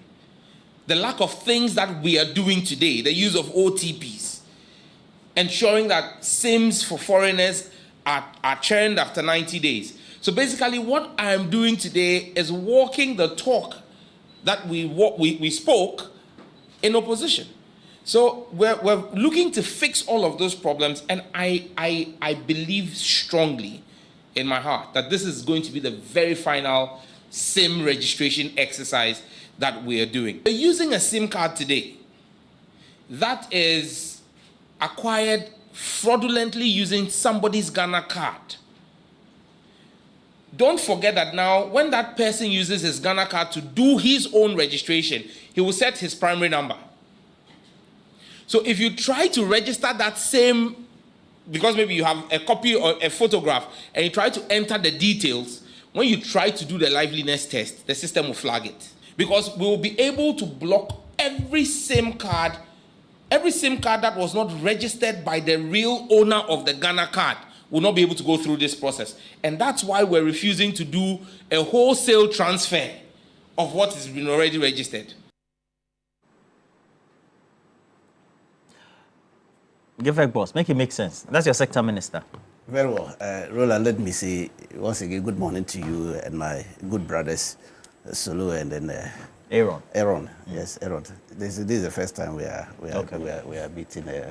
It is well with us, and then and the good people of Bimbilla, of course. I mean, that's your constituency. Yeah, that's my constituency. We're celebrating the Eid al-Fitr Friday. Okay. I wish you join us, and then Aaron and Co. I invite you. Tell us that you are nurturing an ambition. Hey, Aaron, this morning propaganda. Just be plain. This morning propaganda, Aaron. Well, you see, it's spot on. The minister was spot on this matter. You know, when we did the SIM card registration, we critique it. In fact, we critique the process that was employed in registering our numbers. And it came to pass. You will see that SIM board fraud, the interception of the numbers and the reroute. Yes. Then mobile theft increase. These mobile money criminals, they have also increased their activities because people can easily go and acquire number in Ghana using the Ghana card. If you look at the LI 206, which was passed in 2011, that allowed for this registration exercise. The SIM, you know, SIM is a simple, people are calling SIM. The full meaning is subscriber identity model. Okay, you see, you are identified by that number. But what do we do in Ghana? Hold your Ghana card, they snap you, and say they are registering you. But they took biometric details, if I remember. See, that's what I went through. You see, taking somebody biometric details, the agency that holds the data is NIA, National Identity Authority. That's the national database. Database of all the biometric, this Ghana card thing that we are doing.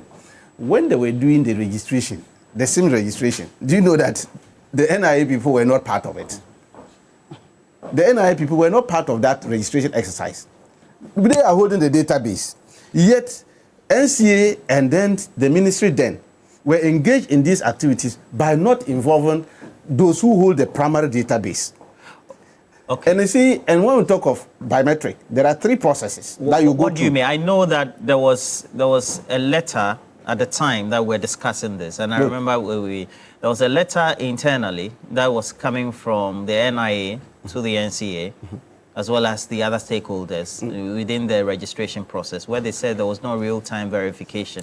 Beautiful. That's where I was coming. I was driving up. And then, but subsequently, we had Professor Atefa go to Parliament and say, "Oh, forget about my previous internal memo." But you see, this one, so that is so what how I'm do saying. we That, sync that? see, politics, we are in this business, so we understand the game.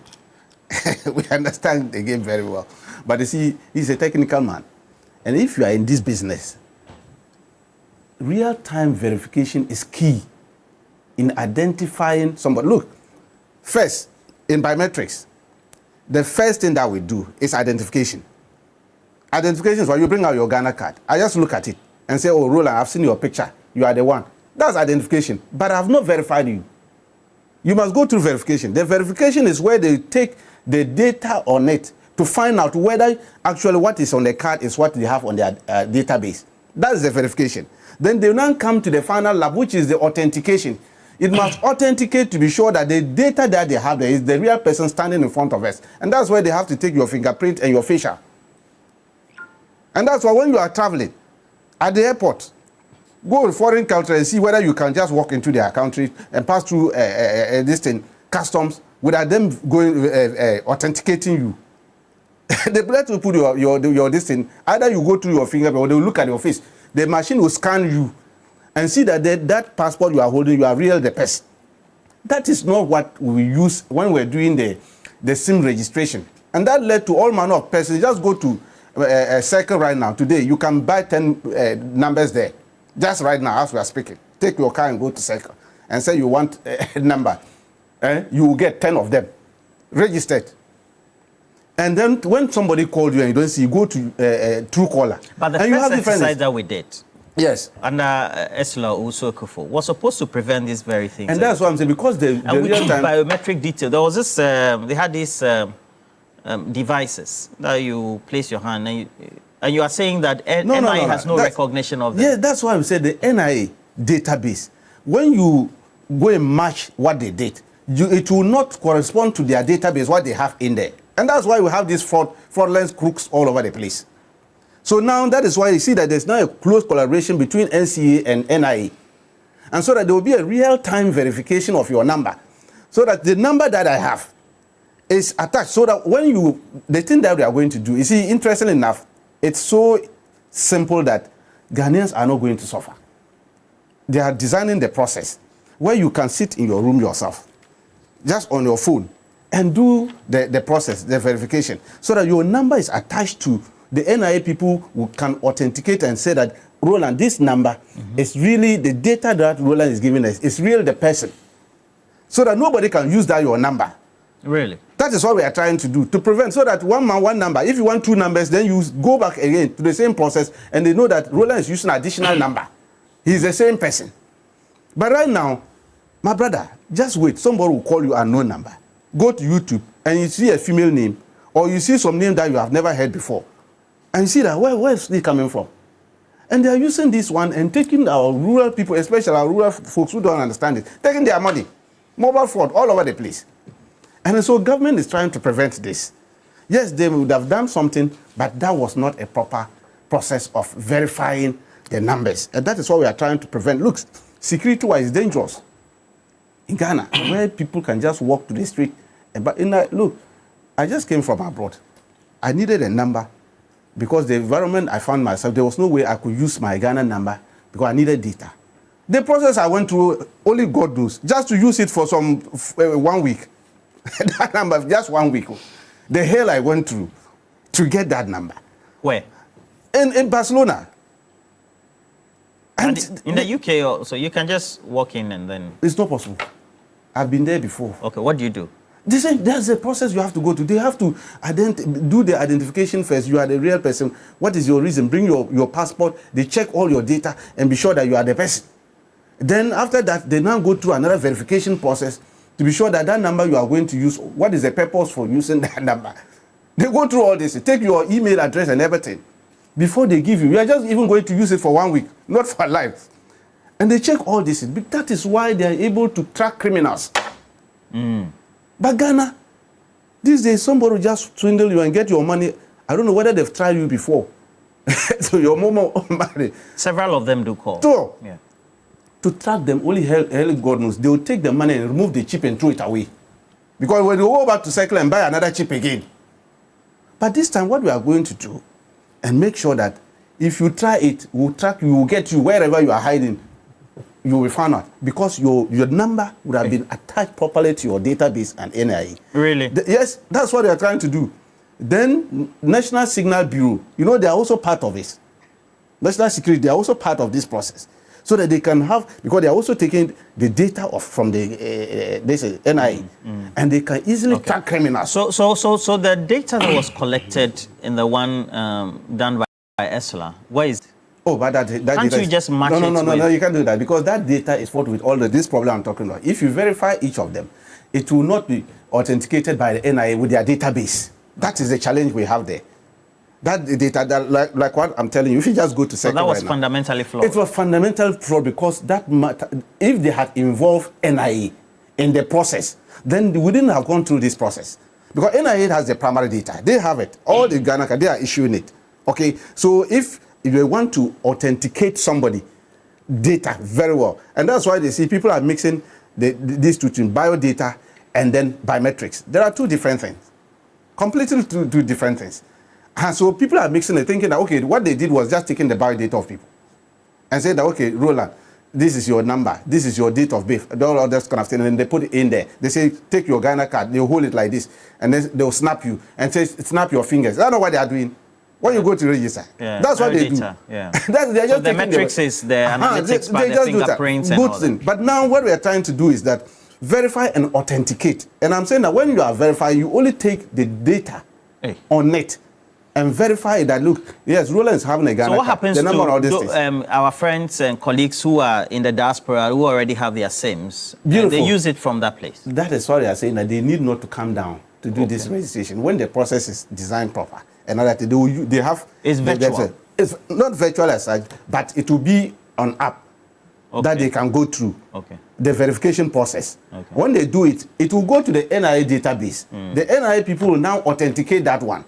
And be sure that the person verifies. Who is designing the app? How much is it cost? Oh, it's NCA and then NIA. They are not involving any third party to. Oh no, they are doing it there. It's an you don't know internal yet. But I'm not sure they are bringing any internal. Let's go and verify. I can assure you that real time. Look, this government is committed to modesty and to make sure that we have the look. The gentleman who is sitting there, Koku Yaira, at NIA, he's an expert in this thing. He's well trained in that field. And he understood it. He's worked there before. And he's been there all these things. So when they started this biometric process and all that, he even wrote an epistle that what they are doing, time to come, we'll redo it again because they were not doing verification or authentication of the numbers that they are picking.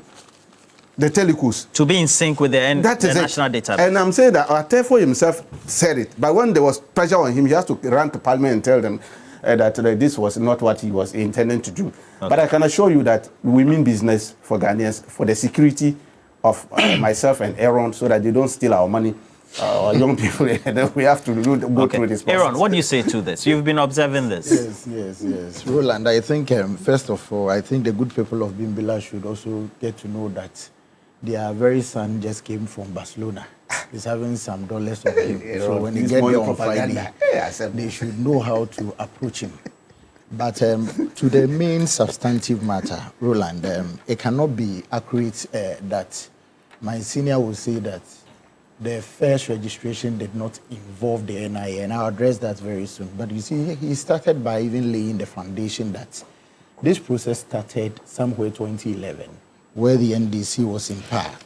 The process was flawed in 2011 simply because everyone was able to use any identification card of his choice.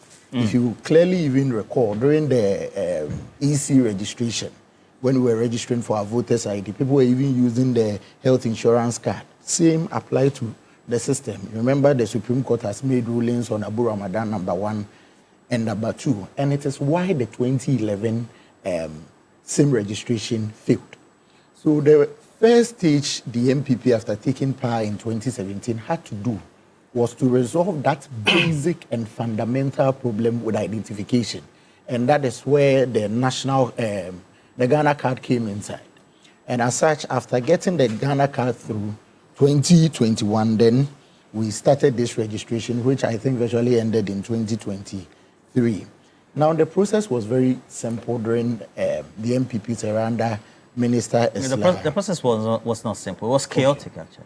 Maybe it was stressful. Let's. Did you register yourself? I registered. It was very chaotic, so and we covered it live. The first stage you do is to link using the USSD to link with the Ghana card to your SIM. Then you go to take your biometric. You even mentioned that your biometric is being taken. Now the process, the problem over here is that to say NIA was not on board will be problematic, because yesterday I was watching, is it Ghana Tonight or something? Agenda. Yes. And you clearly get to know that the chamber, one Derek Boateng also, even confirmed that NIA was part of the process, but they were not ready. That is the process. But the fact that somebody is not ready does not mean that the country should stay aloof by not addressing some of the pertinent issues like... So what was addressed with that registration that took place? I want to state this clearly, that the MPP is not even against any SIM re-registration. Why? Because when it comes to matters that hit on the security of the state, if you want to prevent fraud, then we need to urge them on. But the problem we are all facing is the politics that surrounds it. The politics that surrounds it. The registration. Yes, the politics around it. I'm coming to even address that. When this process was started by the MPP, we saw the current minister moving around from station to station, mentioning that he set up a certain academy called Stubborn Academy, that nobody should go and register. After the NCA was able to capture your biodata, that data sits with the NCA. I thought that it would be very simple to just align it. But if per their technical expertise, that wouldn't be possible. I'm only sounding this caution that we should not be politicizing processes that leads to the security, borders on the security of the state. Mr. Aaron, yes, sir. Is it not specifically for these subject matter of the national database, of course, within the database of the NIA, not syncing with what was collected on ground, for which the alarm bells were raised by then he was ranking on the communications committee. Is the reason why he went, is the reason why he went around town sounding the alarm that what was being done was not in sync, one, with due regulation, two, the NIA really was not in sync, because the data you're collecting will not sync with the data of all Ghanaians, as well as even other nationals, for which the law allows the NIA to collect, and so cannot be verifiable. As a result of that, the intended purpose or rationale, which was the argument that the communication minister made at the time to embark on the exercise, will not be achieved. So, Roland, a simple understanding of the situation. NCA takes a database, a state agency, not an external body, a state agency. It sits with them. Probably with the alignment, though not a technical person, the problem you might be facing that there might be overlaps. But you see, there is a leeway to it, because when you look at the 2023 process, the NCA announced a short code, which even if now you try *402*1#, you would be able to confirm the number of SIMs that is connected to your Ghana card. So where there is a problem and it is being synced and there is that problem, that code can simply be able to use to correct that error. That's for but NCA. I'm not disputing that. I'm saying that the syncing would now provide that basis for you to know that, okay, you have this number of SIM cards connected to your Ghana card. If there is a problem, then probably we can add another phase when putting it to the NI. But as I've mentioned over here, the MPP is not against any re-registration. So there is no point of even moving here and there. It is the politicization that sounded. Today, if we are to get another person, you remember even when we were doing the Ghana card, we saw the chairman of the NDC calling out on his members not to go and register Ghana card, followed by some judge also setting up this Stubborn Academy. But my position is clear. We are not against it. Anything that is bordering on the security of this country should be protected simply. Okay. I want to, please put, the internal memo. Yes. To premise my question on this, I would also want to extend it further to also do a recall. Of course, subsequently, we had Professor Ken Atifa, distinguished, also go to Parliament and say, oh, forget about that internal memo or that communication, so to speak, to the NCA.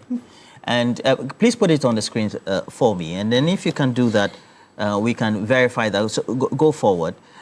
Because when you get to have a look at this, comprehensively, just clearly, let's go to the second one.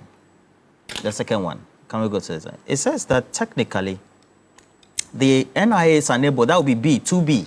The next one. Let's go to the next page. It says technically the NIA is unable to verify against the NIS database non-live biometric information of applicants once collected and stored by third parties. And this generated heated debates. Yes. To the consequential matters of collecting personal information of Ghanaians by third parties, and whether it's allowable by our laws and whether there are data breaches of individuals, etc. Because that was a point in time, the mainstay of the argument that don't go and register, so to speak. But here we are, and this is supposed to resolve this. Was it an exercise in futility? And how do we make sure that we don't have a repeat? Because technically, everybody agrees that we need to make sure that we preserve the security of states, as well as the security of individuals who have data. Yes, so you rightly captured it. Exercise in futility, ego, power play, was what was at play when the last SIM registration exercise took place. The minister obviously was somewhat in a sort of fighting with the NIA boss, Professor Atifa, because you see, underlining all these registrations is what? The Ghana card. You did your Ghana card via the NIA, is that not the case? So I'm even surprised that in all these matters, it is not the NIA that we are consulting. Because if the issue has to do with verification, they have our biometrics, the NIA. Is it because they have to pay some money to the NIA, that's why they are dancing around it? Remember during those days, the 2021 to 2023, that we were given all the assurances by Esla Usu that it will remove fraud, criminality, and so on and so forth. The argument then was that if you are not verifying the people, then we may not achieve it. We went ahead, we did it. Now fraud seems to be on the ascendancy. So it means what we did in the past did not serve any purpose. But then, there is no assurance that today too, they can do it comprehensively. Because you see, it's not everyone that has your Android phone or smartphone. Even those that have it, it's not everyone that understands the phone. So one way or the other, they resort to third parties to be doing some of these online registration for them. That is where the debate comes in. That you are going to give your data to somebody that you may not know will shortchange you. So at the end of the day, these forces, they know very well that's not everyone. If you go to where you have these mobile money vendors, those that sell SIMs, every day people are registering their SIM, and they are the ones aiding them in registering it. They are the real problem that we have, and not anyone sitting anywhere. So I was thinking that people will go back to the LI 2006. Telcos or network providers, it is their duty to identify everyone that subscribes to their network. Is that not the case? And then, when they fail to do that, there is a penalty for it. You understand? So that the NCA would rather be penalizing telcos that are not doing their work well, rather than always subjecting the citizen to this uncomfortable business of re-registration. You see, people think that it's only the mobile phone that we register. I'm into transport. Almost half of the trucks that you see on the road have trackers. And they have SIMs. SIMs. So the last time they did this bogus thing, because the minister and his people, they see that they don't even understand the business. Oh, go and register. They think it's easy. It disabled a lot of our trackers on the road. Sometimes you don't even know where the park is. So you have to go and then buy another SIM, go and get the driver to stop, and then replace the SIM, and so on and so forth. So I'm thinking that they must find a way of dealing with the NIA to get their biometrics so that all of us, they go into the system. And these are all matters that the sharp IT guys could help us.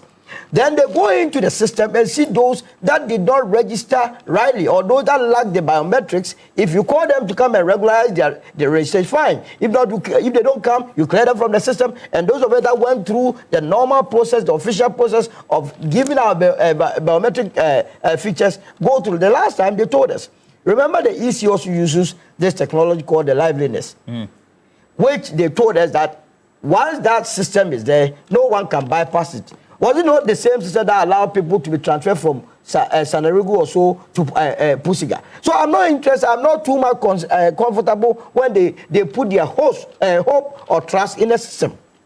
What are the back ends? What are the protections? By the way, what assurance is the minister giving to us that this time around when he fails, the country must do to him? Is he going to put his job on the line?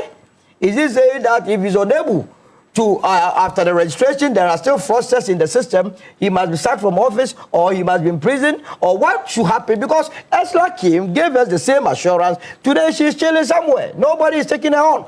The self-app that they brought, I paid a lot of money to be registering. You know, it was 5 cities. Yes. Where is that money? They said it was not going to cost anybody anything. By the time they realized they had bought an app and then we were paying 5 cities. At the end of the day, they didn't account to anybody. It has gone into the drains. And now we are being told of re-registering our SIMs. So a simple matter of SIMs we are not able to do. When are we going to go to the moon? So this country, simple matters, it takes forever. SIM, we can't deal with it.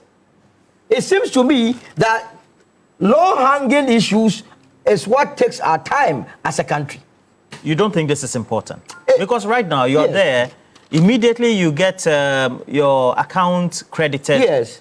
In some 5-10 minutes, somebody will call you. But the person is calling with a SIM. Does the SIM not belong to anyone? Yeah, so it makes you question as a customer of the telecommunication companies whether somebody is monitoring your data. Or in terms of your So that's why I'm saying that we must take on the network providers. They are the ones providing the SIM. SIM is subscriber identity model. Who is that subscriber? How do you identify the person? All of us, when we go to the network providers, they take our data. How did they register the particular SIM for that person? And every SIM that they give out, I'm sure that their vendors, those that they mandate to sell on their behalf, they have the code. So that when they know the code of that SIM, they can trace to who sold it. Then they go there and find out from that vendor how they register the person without the person's information. We are not doing this. We are allowing the telcos to get away with a lot of impunity. We are not sanctioning them. So that the citizens are always at the receiving end. Go and register. We go and queue. We come back, then they come and tell us again. That is not the way to go. Because it takes a toll on a lot of people to be doing it. I just told you, if your truck is somewhere in Burkina, you understand, and you are supposed to re-register. Maybe the park, you don't even have it. You have to wait for the person to come. If you don't take care, by the time it comes, the deadline is over. So it means you have to go and get another SIM. So the NIA, the NCA, and the telcos must sit down and find a very serene method of dealing with this matter, rather than always we coming back to the same situation and not getting the solution. Creating a lot of discomfort. No, that is what... everybody says it's important, but at the end of the day, you create... I'm taking from where he landed. Okay. And this current one involves the telecos, NCA and NIA. So there's some tripartite committee working on that, so that to solve this problem. The telcos, NIA NCA. and NCA. Even if you look at the yesterday meeting where the minister spoke eloquently about what we intend. There were representatives? Yeah, they were represented from the telecos. They were all there. And then the NCA boss was there. He did the presentation. The NIA boss himself was there, Kuku Yaira. And they did a fantastic job. I see the minister is spot on this, and he's been vindicated when he indicated that people should not register. Because what was the use of that registration? To curb criminal activities, cyber crimes and all that. After registration, it's increased. So what the minister was telling them at that time, if they had done it, incorporated that verification process by involving NIA, we wouldn't have been where we are today. Okay, so let's say NIA comes in. It doesn't preclude people from still acquiring SIMs with people's identity. But it will be properly verified and authenticated by them, because they have the database. And they will make sure what will you do? What will you do? But that's why if you are not the person doing that kind of thing, it's easy for us to pick you up. You are a criminal, you're a crook. I mean, we get you. So that Aaron will be safe. His money, his mobile money will be safe. That's what we're trying to do. And so, in fact, His Excellency John Dramani Mahama should be praised for this, trying to sanitize our system. Because, look, we are now in a global arena. Digitalization is everywhere, where we have to make sure that, look, cyber crimes has gone high-tech. The way people are doing, you see that this Cybersecurity Authority, they are doing fantastic. They are rounding up a lot of criminals all over the place. And what do? They use this SIM fraud, and they are running after people and getting away with people resources. This is what we are trying to prevent. So I agree to Sulu to some extent that, look, yes, there is a genuine reason, but this current one is going to resolve that genuine problem. The problem that he has identified. We don't want to burden Ghanaians. They are not going to be long queues, unlike the other ones. No, that is not it. It's not going to be like that. It's just the verification process that we want Ghanaians to go through to make sure that we are protected. Because these criminals, they are also learning fast. They are studying. You know, criminals are also studying. Of course. Yes, because they must understand the system in order to bypass it. But that's the point. They'll beat you once again. Yeah. So, and this time we'll beat them. We'll beat them to it. Because that's why we are bringing NIA in. You're alive, oh. I am telling you, that's why we are Internet doesn't forget, oh. You know, when you posted that... It's like the reminders that the MPP keep giving. You know the internal memo you put out there. Yeah. Was it not a warning to them? Yes, that this was not possible. That is it. I mean, they were warned by the NIA. The NIA warned them that what you are going to do is not going to solve the problem you are looking for. But now, you see, the NIA are now deeply involved in this. They have the database.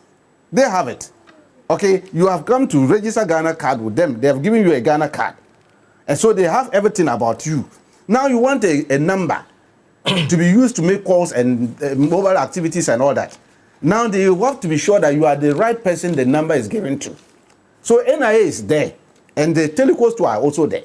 The NCA, which is the regulator itself, is also involved in this. Right. So if anybody bypass it, then we know that that person might have gone to Israel to learn something and come back. We'll track him.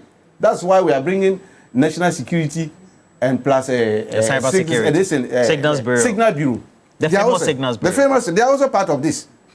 You see, so that they will make sure that they can track you and you don't get away with this. So we are going to make sure that this time it's done properly, and I can assure you. And then as to when they said, our national chairman said, Ghanaians, look, Aaron, it's that matter. You people have been repeating it. National chairman didn't say Ghanaians should not. He was saying that the processes involved, what you are trying to do, was trying to sideline certain group of people. That's what you were trying to do at that time. It was trying to silence certain category of people. And I say, if that is the case, why will you stop some people from registering just because, you know, and the issue had to do because of the voter registration. The West Africa, they said there was a fear that the West African people were coming in and all this kind of thing. Okay. And they were trying to use that so that's as why a the primary national chairman said that at the time. That is why we're having a problem with them. Right? But it was resolved. The matter was resolved.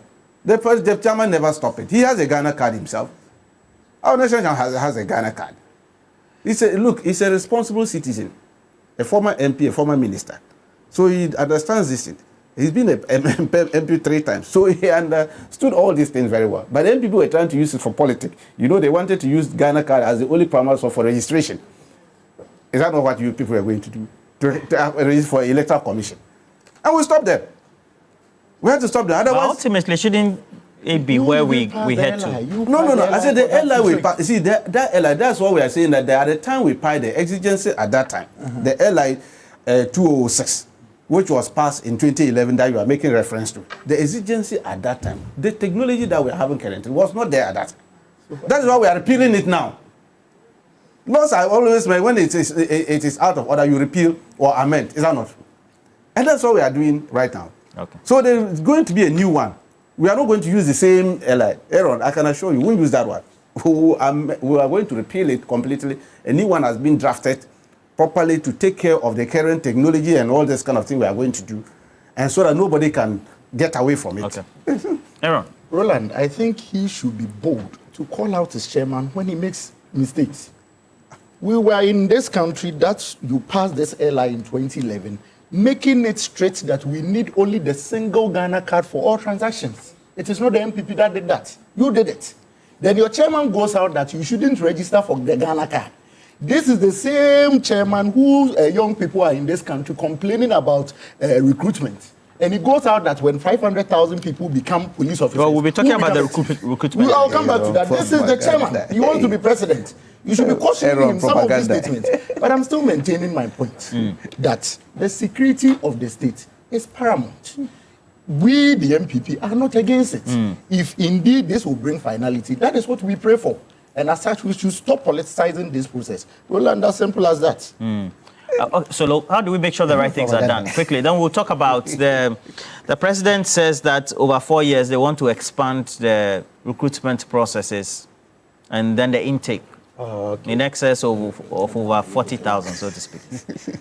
I just want to find out whether the registration, the telcos will be involved. If they will, if they will be involved, they'll be there. So if they will be involved, those that did the registration the last time, are they going to be the same people doing it? You see, they are the problem of the day. They are the problem of the day. They have a way. These telcos and their workers, they are not saints. Sometimes, some of them, from where I sit, because for them to know that there is money in someone's account means people are getting information. Because immediately you get some... Then 10 minutes time, somebody is calling about it. It's just like banks. People go to banks and go and withdraw money. Within a space of a minute, the robbers are following. Means somebody in the bank gave the information. So we must be doing proper profiling. Go back and see those that did the last registration, same registration, and then try and do away with a lot of them. If the National Security Service or as national as anything, we are in this country, sometimes they themselves are also involved in criminality. This country, why? Sometimes I don't get it all. Go to the church that you expect the pastors to also behave properly, another matter.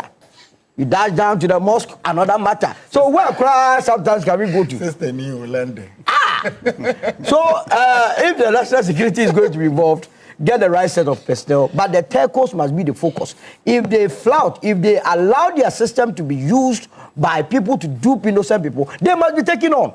I believe that people, those that lose their money through these telcos, the money must be taken from the telcos and refunded to those that are affected. Because it is your platform that they are using. How safe is your platform? Then all of us will be on the same page. All right. Yefek. Well, we take it on board, as we are saying, we take it on board. We ended with that matter. So yes. The president says that the recruitment should be extended 20 to 40,000 the next, did you say 4 years? Yes, within 4 years. Okay. Within 4 years. What does it mean? It's been criticized. No, why? Because why the minority's position, yes. Which is the MPP's position as well, and then other critics for the registration exercise, if that's the case, refund the monies. At least for the monies for the registration. Those who have people are calling for that. The minority. Why minority calling for that? Yeah. I don't understand this, my friends. Is it the first time we are doing this thing, recruitment exercise? You mean paying for the form? Paying for the form. Well, the argument they are holding, Rashid Tanko, is that you want a certain quota, and you can exceed. They have a certain quota when they were doing it. You can exceed the quota for some few thousands, but this one we have tens of thousands. In 2018. Immigration Service, 2018, Immigration Service needed just 500 people. 48,000 people applied for it. 48,000. Take 500 from 48,000. Did they refund the money to them? I don't understand. I said the immigration people, even your network covered it. 2018, MPP. You see, when you are being transparent, it also has its own problem in Ghana.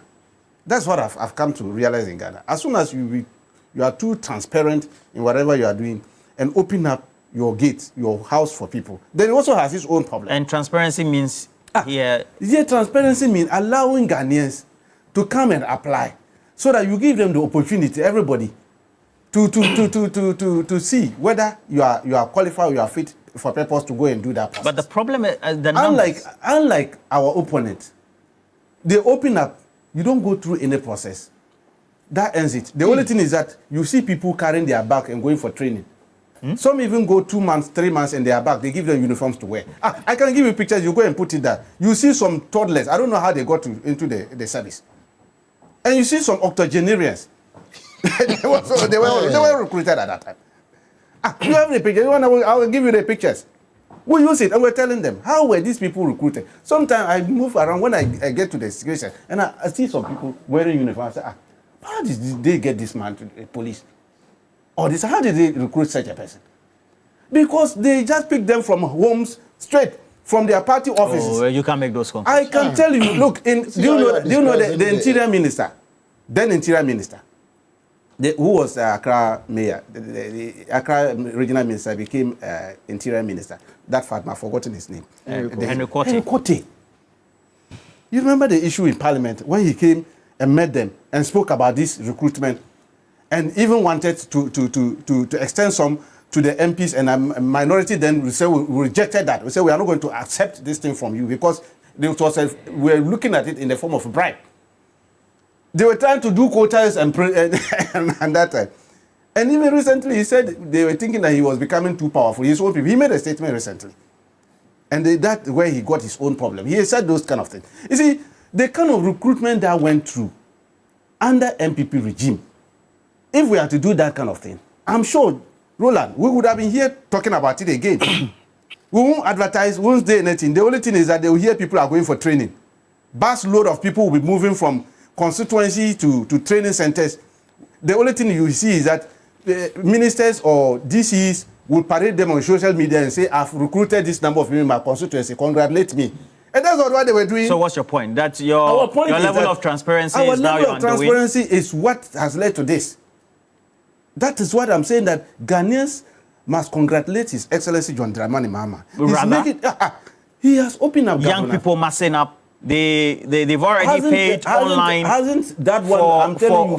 Do you know that for expressing their interest, having filled their bio data or inputted it in there, and then you don't give them the opportunity because the quota is small? That exercise gave us a proper overview of the nature of youth unemployment in this country. Do you know that? It has given us an overview of that. That this is the number of persons that if we hadn't done this kind of exercise, we wouldn't have known that this is the kind of challenge the MPP bequeathed to us as a country. Do you know that exercise led to His Excellency sat with his couples and said, no, let's increase this number. Because the number we're looking at is more than that. It means there are a lot of Ghanaian youth who are out there who want to get into these services. It's a listening president who will do this. And the youth of Ghana must hold a press conference to congratulate His Excellency John Dramani Mahama for coming in to listen to them. Do you know that even your own MPs, maybe not publicly, but even internally, have raised questions about the quotas that are being taken compared to the numbers that are registered? That's why I'm saying that he looked at it when he met the couples. You are justifying it? I said, he said over a 4-year period. Over a 4-year period that we are going to do. That is not the end. This year is not the end of the recruitment process. We just started. This is our first time of doing recruitment, right? When we came into office, this is our first time that we are doing recruitment. And then that is not going to be the end. It's going to span over the 4-year period that we are going to be there, and subsequently, because we will continue to be in office after 2028. And more of the youth will get opportunities. Look, when we are going to roll out this 24-hour economy, we need more security. These 24-hour markets that we are building around, we need more security to police the processes and all that. And then so that is why all these things we're doing that. We're trying to take about 5,000. But the president, in his wisdom, realizing the number, said, no, increase it. Go ahead. He has Ghanaian youth at heart. And he wants to make sure that he gives them other sector. The Minister of Finance yesterday, when he met the stakeholders, he said that he announced... The minority said refund the money to the... They should go and bring the 48,000. Refund? They should bring it, the 48,000. When they took that money from refund? I said they should bring that money, the NPP. What are they talking about? You see, when they say, they should allow some people to talk about this matter. For them, their history doesn't allow them to talk about matters of this nature at all. I'm saying that, Roland, if you want, I will download pictures for you. People who they paraded on social media and said, I recruited this, congratulate me in my constituency. When did the person apply in anything and then the person is wearing uniform? That is the problem we are having now. People are saying that NDC should have also acted that way. But we are responsible people. We are responsible. And we are going to make sure that our youth, yes, we will pick them. We will recruit them. All of them are going to get work. The finance minister announced yesterday, this year, there will be a lot of recruitment to public service. He announced it yesterday. If everybody replayed the tape yesterday, he did it. When he met the civil society and other things, they announced to the finance minister that we are going to do massive recruitment of the youth into the public sector. Apart from the security sector that the president has increased. Okay. Everyone, you and your people should be happy with this. The minority position is that, and I'm sure it's the MPP position as well. Because they're representing us in parliament. Okay. So of course. How do you sync that with the position that he's espoused? I want to serve this notice. The notice is hereby served. That the NDC, including Rashid Tanko, my senior brother, does not have any locus and impetus, maybe to add that they determine what the MPP should contribute to in this country. You are not first-class citizens. We are all citizens of this country. And the nation has not been bequeathed to you. We only voted you into power. And as such, if you have nothing for our security agencies, you don't cast nebulous insinuations and aspersions on them. And look at how you are describing our security forces and men over there who have put their lives at risk for this country. Look at how you are describing them. But you see, Roland, we should understand this issue very much well in a better context. That my senior brother sits here that this recruitment process has now given the NDC a better overview of the unemployment situation here. We were in this country when we were all set out for election 2024. In elections, you make promises. And when you are making promises, you sign a social contract with the people. And you understand that in contracts, the first thing you do is to make an offer. And an offer must be final and definite. And your conversation at Winneba at the campaign launch by the president now, then candidate Mahama, was that he's going to provide 1 job, 3 shifts, and 3 people. And so people were alarmed. Okay. Then young people in this country now turned into choristers. I'm going to sink it in for you to understand why the numbers has jumped. What do you mean by young people turn into choristers? They were just moving around in the country singing Sepr, Sepr, Mahama is the whole, because there will be 1 job, 3 shifts, 3 people. I'm coming. Is it not, Roland, now they come into power. They come into power. And the first thing they do, I'm showing this to the cameras, the first thing they do is by their chief of staff issuing a fiat to sack young people from their jobs. These are people ready to employ young people into jobs. You sack young people if indeed you are going to do 1 job, 3 shifts, 3 people. At least the MPP gave you morning shift. Why don't you recruit your own people into the afternoon and evening shift? This is not the MPP even shouting about this recruitment too. Go to TikTok. What do you mean by afternoon and evening shift? Because you are going to run a 3 shift. And you already have some people employed by the MPP. But then again, I'm coming, Roland. I'm coming to that because that has generated the numbers increasing. Then young people said, okay, after 10 February 2025, the chief of staff issuing this fiat and sacking people, we said, okay, relax. Maybe young people thought that there would be a certain minister of state in charge of labor and employment who is going to solve their issues. Then President Mahama appoints Dr. Rashid Pelpo, who told young people in this country some time ago that they should go and cut grass and sell.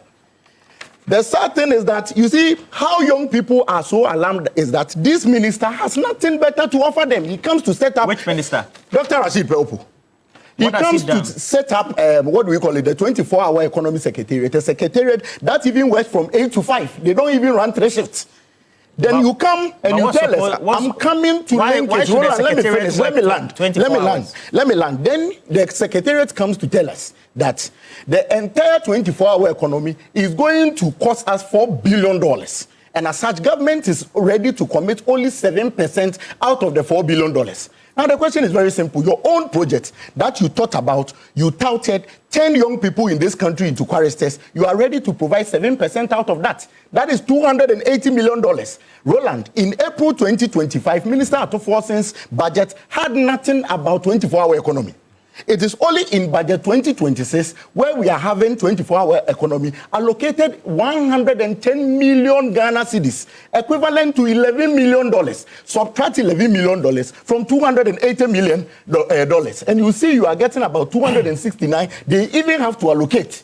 And so young people are alarmed. They must get onto the ground. I'm linking it to the matter. The economy is a policy decision. So you birth the policy, and then during the formulation stage, then you implement it. If you're implementing a policy, does it mean that within a time or a framework, it's supposed to achieve its objectives in the short term? Do you know of free SHS? Do you think that a policy like 24-hour economy should be realized in a short term? I'm coming.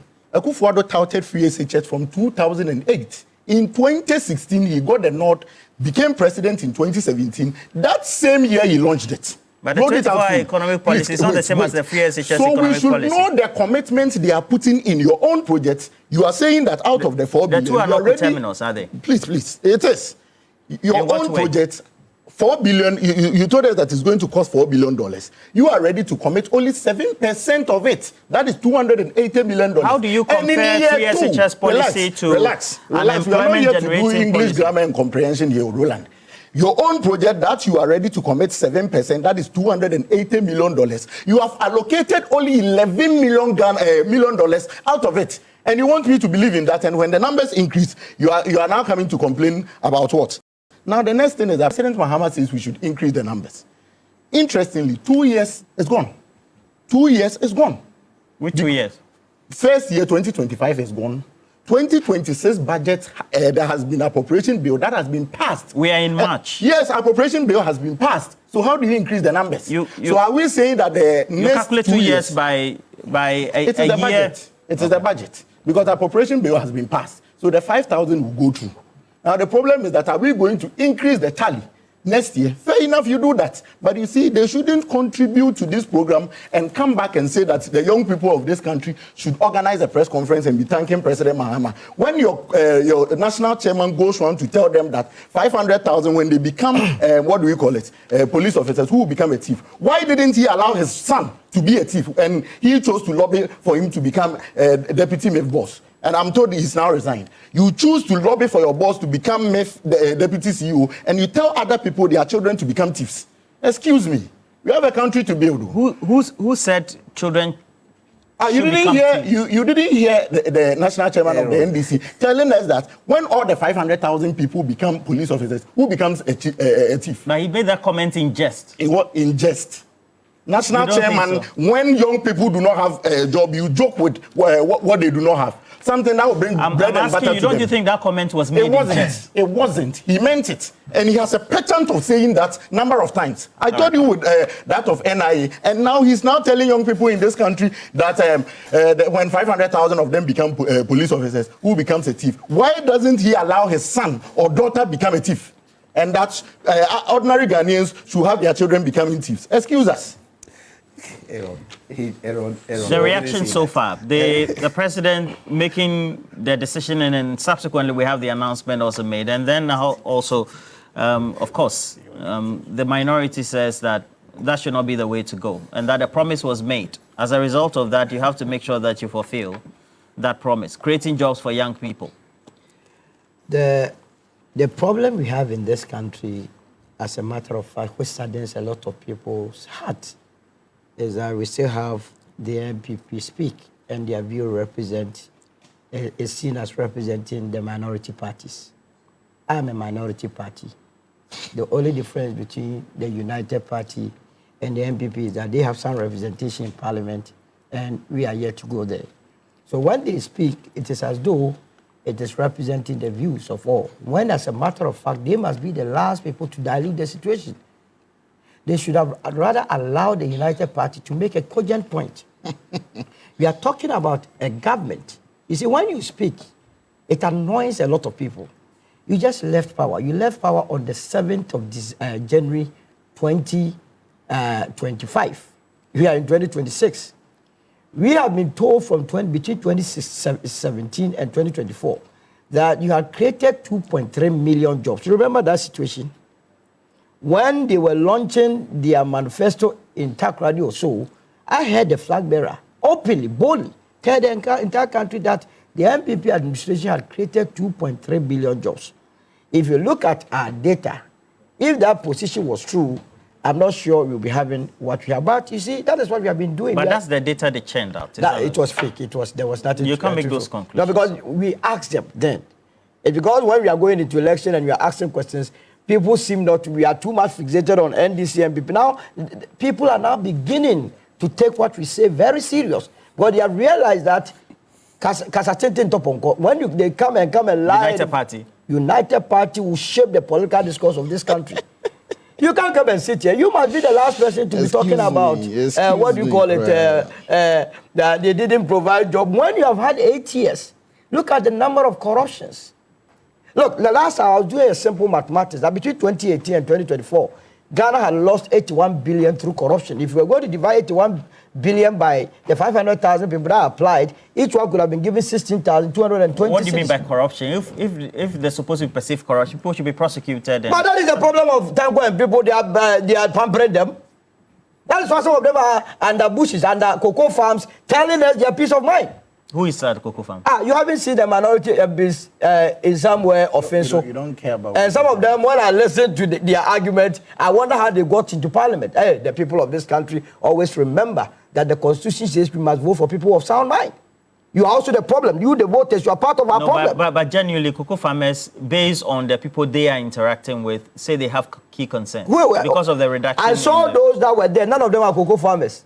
No, they are going to rent someone's cocoa farm and doing this business with it. You see, but coming back to the issues, if all the monies we expended on creating a hole, the world's largest hole, $97 million have been given to these young ones, would we be where we are? 52 billion that got missing in our tax revenue, for which reason Keroforata is no more in this country. If this money had been invested in the economy, would we be where we are? And that is why I believe that there has to be a fallow period for these people. They must go back, sit back, analyze what went wrong, why they disappointed the people of this country before they begin to make certain assumptions and allusions. This business of our brothers saying that the chief of staff issued a statement. I was on record to have said that, look, those that qualified, they must be made to remain. But those that came out with an outcome of an audit. Absolutely. And those that were engaged after the 7th of December, they must be sacked. Why should they? Because they are. You see, why if it must be done, it must be done well. I was taking the cue from Osafo Mafo's vetting. Remember Osafo Mafo's vetting in 2017? When he was asked a similar question, and Osafo Mafo is a senior member of the MPP. So his view represents the view of the MPP. The MPP then said that, why would you engage anybody after December 7th elections? So they were not going to return it, but indeed they carried through that. So you have set a very bad precedent for this administration to follow. When you are following your own precedent, then you come back, you turn around and come back and tell us that, look, why did you do that? The long and short of it is that the economy must be expanded. If you take our budget, 90% of our budget goes into interest payment and emoluments. And so, as a country, it is not in our interest to be engaging more people in the public sector. What has to happen is that you must expand the base of the economy by focusing on the private sector. How do you focus on the private sector? You try and reduce inflation. You try and reduce interest rates. You try and reduce taxes. When we were collapsing the banks, especially Ghana banks, I made a statement that, look, this has a national security implication. Oh, at the time you were strongly... I opposed them. I went on DH1, Dr. Dufour's TV, and I told them that this was a bogus decision. You see me, I don't follow by heart discussions. So when I know the implications of actions and inactions, you understand? Now your policy rate is at 11.74%. Is that not the case? Meaning that lending rate will be around 18 or 17%. It means loans or credit facilities will be cheaper relatively. But go to the market and see how many banks are Ghanaian banks. There are few. And we are competing with our West African neighbors. So most often the loans... That unemployment of Ghanaians started way before? Absolutely. But you see, if the banks are not giving money to the private sector, the private sector cannot expand to be absorbing them. You understand? And that was the main reason why we said, when the MPP was in power, that if you had an amount of 4 billion to spend, you do not have to give that money to NAPCO to be paying national graduates 700 cedis every month, when you have a beautiful policy like the one district, one factory that you could invest in, so that factories will be expanded. Going forward, this administration, having achieved their macroeconomic stability, must begin to look at the real sectors. Agriculture must be a focal point. Expand your agriculture. Look at your import bills. All the items that we are importing, those that we are... I don't make a specific point. What is he saying? Of course, private sector has to create jobs. Yes. But he says that a social contract... Which social contract? ...was made with the people during the period of the electioneering of the campaign. Yes. Which is that 24-hour economic policy will be implemented. He was not even listening to his own leader. We're going to have jobs created, 133. But his own leader, Dr. Mahmoud Bawumia, when the idea of 24-hour economy came, went on platform and said that it is already in implementation. Haven't we seen the Choba people, they operate 24 hours. Didn't he tell us? So do you want to disagree with your own background? Factories also that also... Is that even when you go to the filling station 24 hours? So he had answered the question already. Meaning what? Meaning that he believed that there was already 24-hour economy. You understand? So you must be following leaders lead. Follow your leader and don't try to do your leader in. Either than that, now you'll be conflicting with your leader. So must you trust you or trust your leader? You are the people that are making people to tell Dr. Mahmoud Bawumia that he's a liar. Because what you have done today is to tell him that he's a liar. But he was only acknowledging. He was only acknowledging a fact that we have. The man is saying that we have subsectors of the economy that already operate and already implement a 24-hour economic policy in a way, and so it was not new. That's when these people brought the 24-hour economy, those of us in the United Party, then the movement for change. You remember, anytime I came here, I brought my great transformation plan, and I told you that an efficiently managed economy leads to 24-hour economy. And so we didn't believe in those semantics. And that the way to go is to stabilize the macroeconomic environment. From there, you lead into invest in agriculture, invest in all the products that we have comparative advantage in, and that will expand the base of the economy. Then somewhat, we heard from the flag bearer of the MPP then, Dr. Mahmoud Bawumia, come and say, hey, you movement for change people, you are lying. The 24-hour economy is already at play. Why are you arguing with them? So by extension telling us that, look, they were already implementing the 24-hour economy. So why would you then come today and then accuse the very people who said they are here to bring, whereas your candidate said that it was already at play? The NDC administration, this current administration, must not be doing business as usual. All the things that we have said, they must go into it. For instance, we have said that it does not make sense for you to transition students from secondary school immediately to the universities. They need work experience? They need work experience. So we have said that given the opportunity, we were going to give them mandatory 1-year apprenticeship. After secondary school, we will not transition you immediately to the university. You go and learn carpentry, welding, technology, masonry, hairdressing, tailoring, and so on and so forth. So that after the 1 year, when you are equipped, you will decide whether you work with your skill or you continue to the university. Hands-on? Hands-on. Because currently, if you are looking for POP and the painters in this country, most of them are coming from Togo and Benin. We are pushing our people to go and do grammar, humanities, political science, Russia, and so on. What can you do with that? And we are encouraging it. Why the world has got into, we need skilled personnel. Look, when you take welders, go to the FSOP or whatever. Welding, simple welding, we can't get professionals.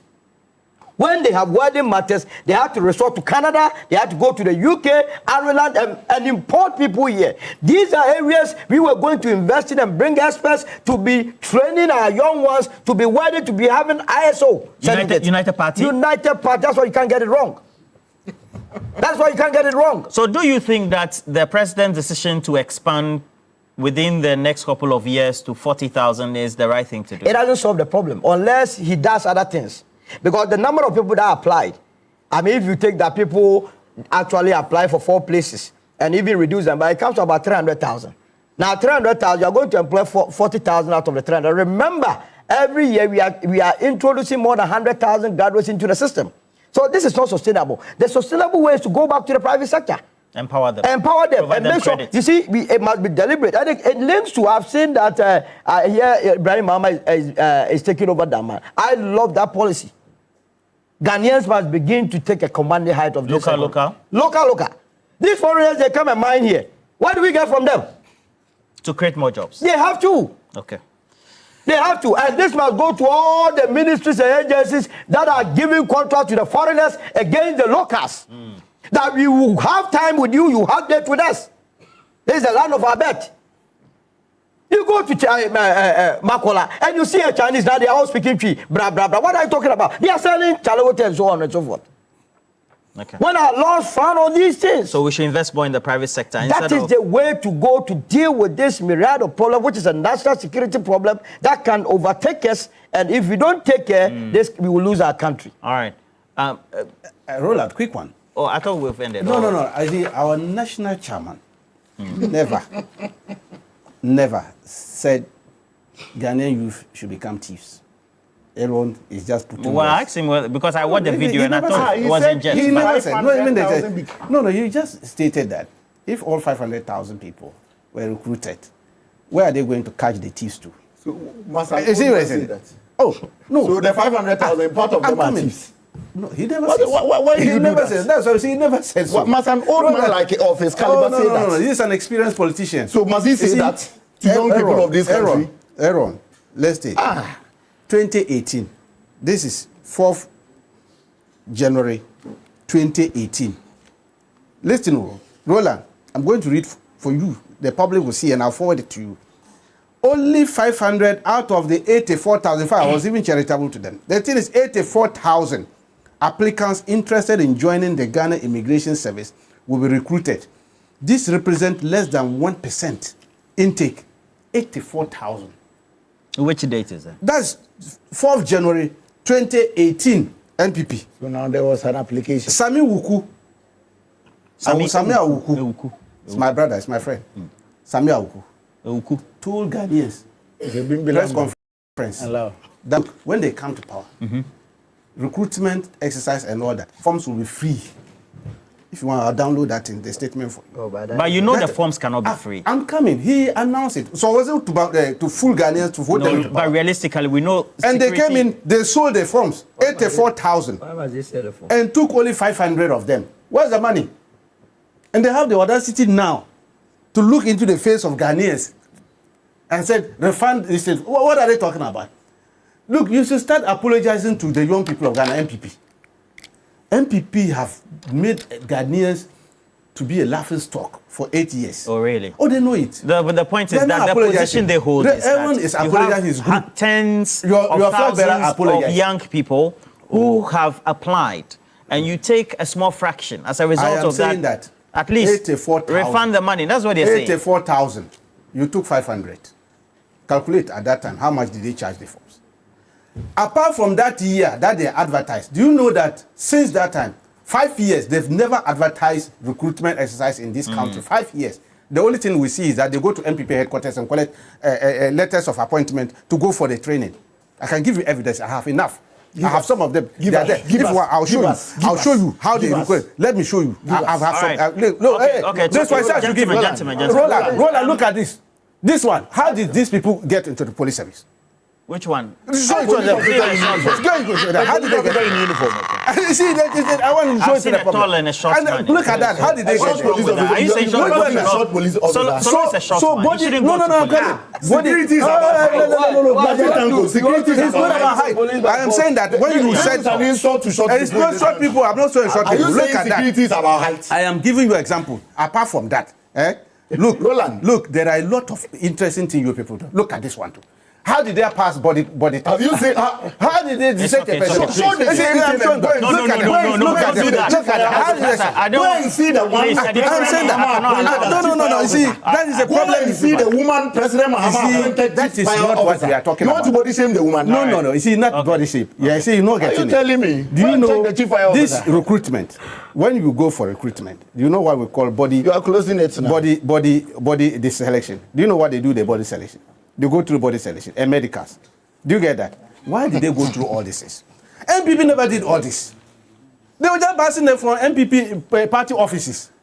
That has created this problem. And I'm saying that we are resolving that. We are going to recruit the youth, plenty of them, into the service. Just 2 minutes. Yes. 2 minutes each. Aaron, Roland, Aaron is finished. Don't give me the opportunity. Roland is finished. He's rebutted my point. So let me rebut. So I'll give you a point. Thank you very much. So let me respond. Aaron, you want to add again? Yes, you want to say. Why is it that we had NDC members in Ejiso attacking an NHIA office? Why did that happen? Well, are you aware of that? It came to our attention yesterday, and then we're following up to find out the brain behind it. Okay, so you are investigating. So we are investigating to find out what is the brain behind it. I mean, it just came yesterday. The information trickled in yesterday, and we are leadership is looking at it. I look at it. So trying to resolve the matter. At the party level, you are investigating. No, in fact, it came to us. We are looking at it to find out what is the brain behind it. I mean, we might find out the reasons. Sometimes you don't just jump into the free and start looking about. We'll find out what is the reason at the party level. At the party level, and then look at it and solve the problem for them. All right. Just you say you wanted to on the Ejiso matter, then I come to my rebuttal. Yes, if you can. On the Ejiso matter, it is because of the recklessness of some of their leaders. We were in this country when their former national organizer, that tall man, he is an ex-military man. The leaders were reckless? Oh, I'm coming to mention to you. I forgot his name. He was an ex-military man. I've forgotten his name. Yes, was an organizer then. Yami Akamba was on tape telling his people that if they come to power and you need. No, he's never. Oh, okay, sorry. He was on tape telling his people that if they come to power and you go and look for job and somebody asks you for CV or English, slap the person. That is what they are doing. No, it is your own deeds. Now come to think of it. Solo sat here that my leader, please, senior. I hear you. Solo sat here that my leader said that 24-hour economy was already in progress. Let me ask you a very simple question. Are hospitals not operating 24 hours? Oh, so then you we explained to you that this is demand-driven and the sector that needs 24-hour economy are already doing that. But you still went to Winneba to tell us that you are going to provide 1 job, 3 shifts, and 3 people. And sometimes it's on employing people after 7 December. This constitution is supreme. And it says that everybody has a 4-year mandate. On 28th December 2016, you employed Daniel Domlevo. Didn't we see him as an auditor general in this country? Now come to think of it. Indeed, we must expand the economy. Indeed, we must expand the economy. And if we are expanding the economy, inflation must be down. Yes, it is down. Exchange rate must be down. Yes, it is down. But the point is, if I need to buy fuel, which is down now, I need money. If I've taught for 15 good months as a teacher, and you tell me that you are not going to pay me, or you are going to pay me installments, and up to now you've not even paid, and then again you tell me that when I demonstrate for my own money, you treat me as an absentee and deal with me, then that is a cruel government, Rashid Tanko. I'm telling you, that is cruelty. If I don't have money, you've sacked me from my job, how do I even feel inflation in my pocket? There was an audit that was done, and the outcome came. Excuse me, Roland, that is even a fiasco in itself. Why would you sack people and later go back to set up a committee? Who do you think you are playing in this country? And which numbers? Is it the same Felix Kwacho Ofosu who came to tell us that by the end of 2025 we will have 600 chips compound? Who is giving us figures? Excuse me. But they are brought back. If we talk about lies, if we are looking at the number one liar, it is your president who under Article 67 who went to Parliament to read the State of the Nation, telling us that within a space of 1 year they have created 1 million jobs, whilst his own appointee, Ghana Statistical Service, the director is telling us that it is just a little over 330,000. Why do you do this to young people in this country? And you allow your chairman to peddle some reckless statements to tell them that when everybody becomes a police officer, who will become a thief? Aaron, it's not true. This one we have brought your people back. Those people who did you bring back? I was working at Ghana Post. The only crime Vice Osei-Kufuor did was that he converted casual workers to become permanent workers sometime in August 2024. You come to power, Sam Naté George sacks them. No, go and check what we call the Central Regional General Secretary of our party, Richie Techimensa, working with National Pensions Regulatory Authority, someone who has been working since 2021. Because he was a witness in Nkrumah Nimfa versus James Archie, you have sacked the gentleman. Go to Central Region again. Yes, he was sacked. He's in court with them. Go to Central Region again and check Anthony Saki, our organizer of our party. You sacked him from Ghana Exempt. Why do you do this to young people? Why do you do this to young people? And you come here to say that they should sing your praises? Excuse me. Excuse me. The organizer of the party was at Ghana Exempt. Why? He's not a Ghanaian. He's not a Ghanaian. He's not a Ghanaian. He's not a Ghanaian. He's not a Ghanaian. All right. The organizer. Excuse me. Aaron, allow it. When you were talking, he didn't reply. No, he can't. Please. He didn't He just blew the cover of an innocent person that, as organizer of the MPP, he was still serving as. Aaron. He's not a Ghanaian. Oh, you made your point. Are you not the deputy director of elections of your party? Aaron, you made your point. What is blowing off cover? Excuse me. The bank was entrusted in the hands of the organizers of the MPP. That's fine. The whole idea of this thing, I get second when I hear political parties are emboldened to go and lock offices. For Christ's sake, what's the name of the place? National Health Insurance Authority. It is National Democratic Congress Office. What is the police commander over there doing? Are we going to wait for the NEC to come and tell us that they did their investigation? They must be rounded up immediately. The perpetrators. Absolutely. By now they must be going to court. These are criminals. You don't treat them with kid gloves. But is he going to be the one to also speak on it? In Karaga, you know Karaga? Yes. The DC for Karaga. Do you know what happened to him in 2017? They locked the man. They locked him. He was grasping for breath. They locked him. Karaga. The Northern Regional Minister, Salif Said, they chased him. MPP, they chased him. You remember Yesu Opariado? The National Security Coordinator for the Ashanti region. They boxed him. So you are saying we're state for that? It shouldn't be allowed. These people, that's why I say that when the matters come, allow the United Party to speak to the matter. Because you are in the middle. We have not done this. You just came out of office and you did worse. You remember Ashama incidents? Where toilet facilities were always the center of attraction. MBB. And they want to speak to advise the people of this country. No. I don't understand. That if they live in glass house, they shouldn't. They shouldn't even comment. They must shushu and allow us to apologize to Ghanaians. In fact, that doesn't matter. These are human rights. That is why we have to deal with it. Should apologize to Ghanaians. NDC members that did that, not there alone, other areas. Who told you that the National Health Insurance is your bona fide? It is a state institution. For Christ's sake, they must recruit the right personnel. If you have not bettered yourself, if you are a grassroots supporter, improve yourself, learn a skill, apply for jobs, and you get it. Because if you are not a medical doctor, you cannot work at Kolebu. It's as simple as that. Or you cannot work as a medical doctor at Konfanoche. If anybody is giving you this promise and you would follow this promise and go and vote for that person, then I don't know where you are coming from. It does not work like that. So please, as political actors, as foot soldiers, always and always think of bettering yourself. Acquire a skill so that you would be somebody. This promise of when we come, you recruit all of you. Every job has requirements. They like you. Most of you, when you call me, I keep telling you that, my brother, go and better yourself, improve yourself. They've been calling you. Oh, they call. The NDC grassroots. The MPP, NDC, CPP. Also, I'm a socialite. They call, we need jobs. I keep telling them that, where am I going to get the jobs?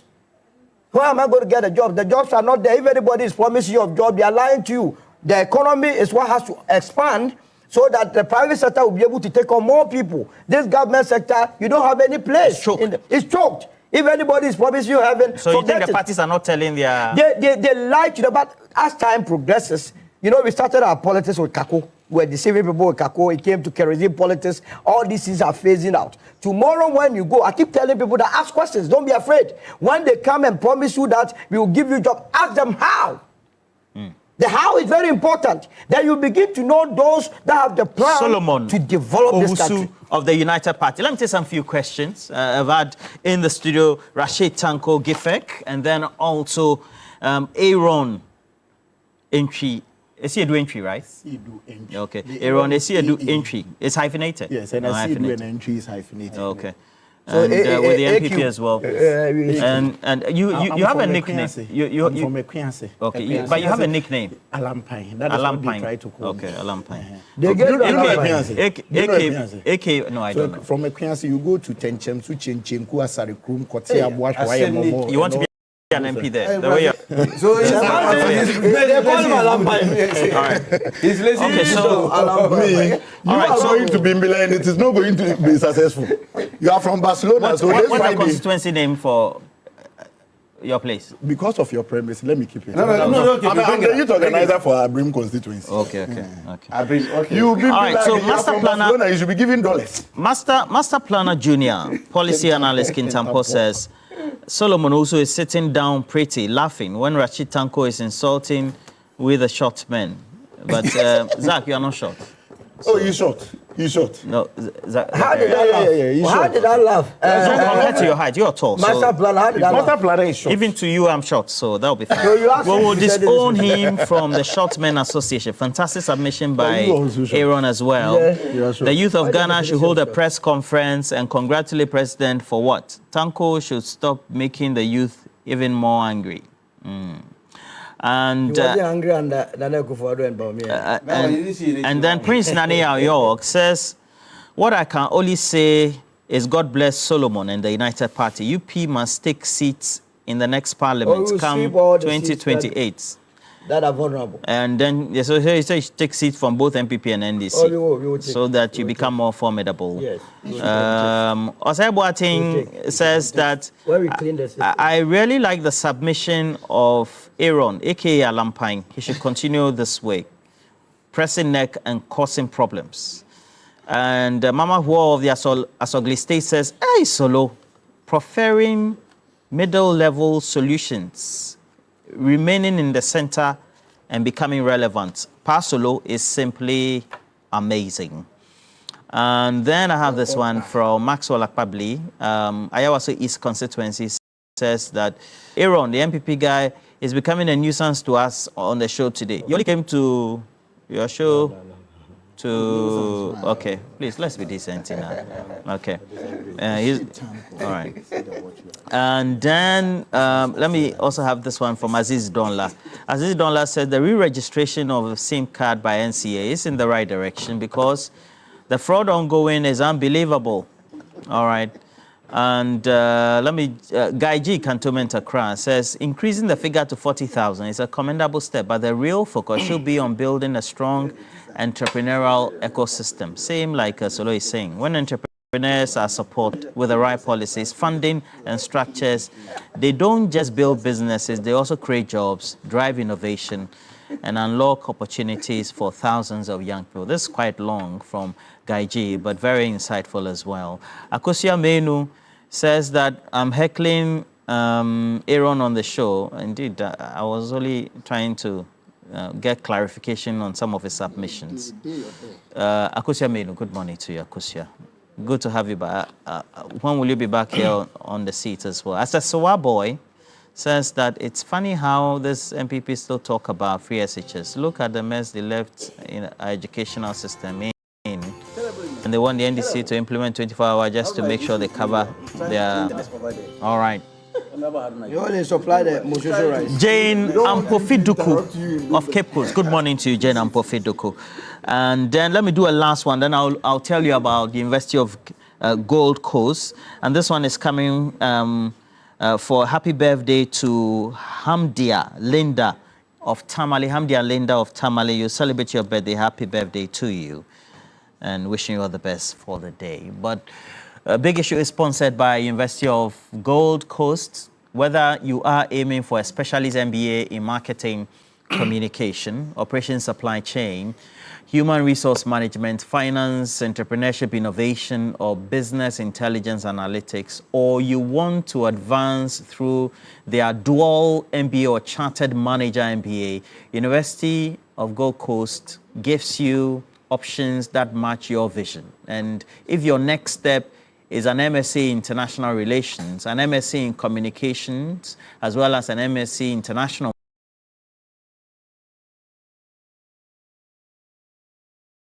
Marketing, International Law, Security Diplomacy, Accounting and Finance, or Human Resource Management, they have got you covered. They also have various master degree programs. They have some in Security and Diplomacy, Biblical Studies or Practical Theology.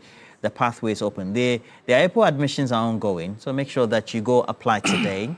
Because at the University of Gold Coast, they make it practical, flexible, and then they work around your working lives. And then when it comes to their fees, they also enable you to pay in installments. So make sure that you call them today, get onto their website quickly as possible, and then also get to apply now on their website, but also WhatsApp them.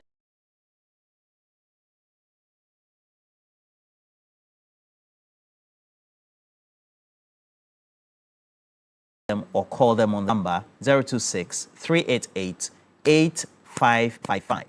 We're taking a break. When we come back, we'll bring you the latest sports headlines. Stay with us.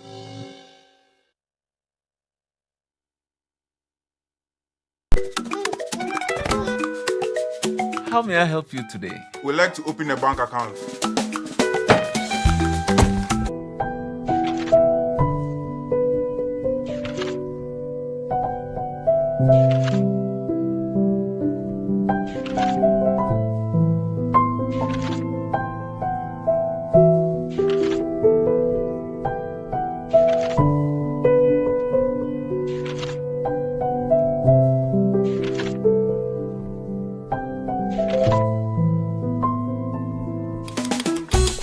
A lot has changed since you bank like this. So have we.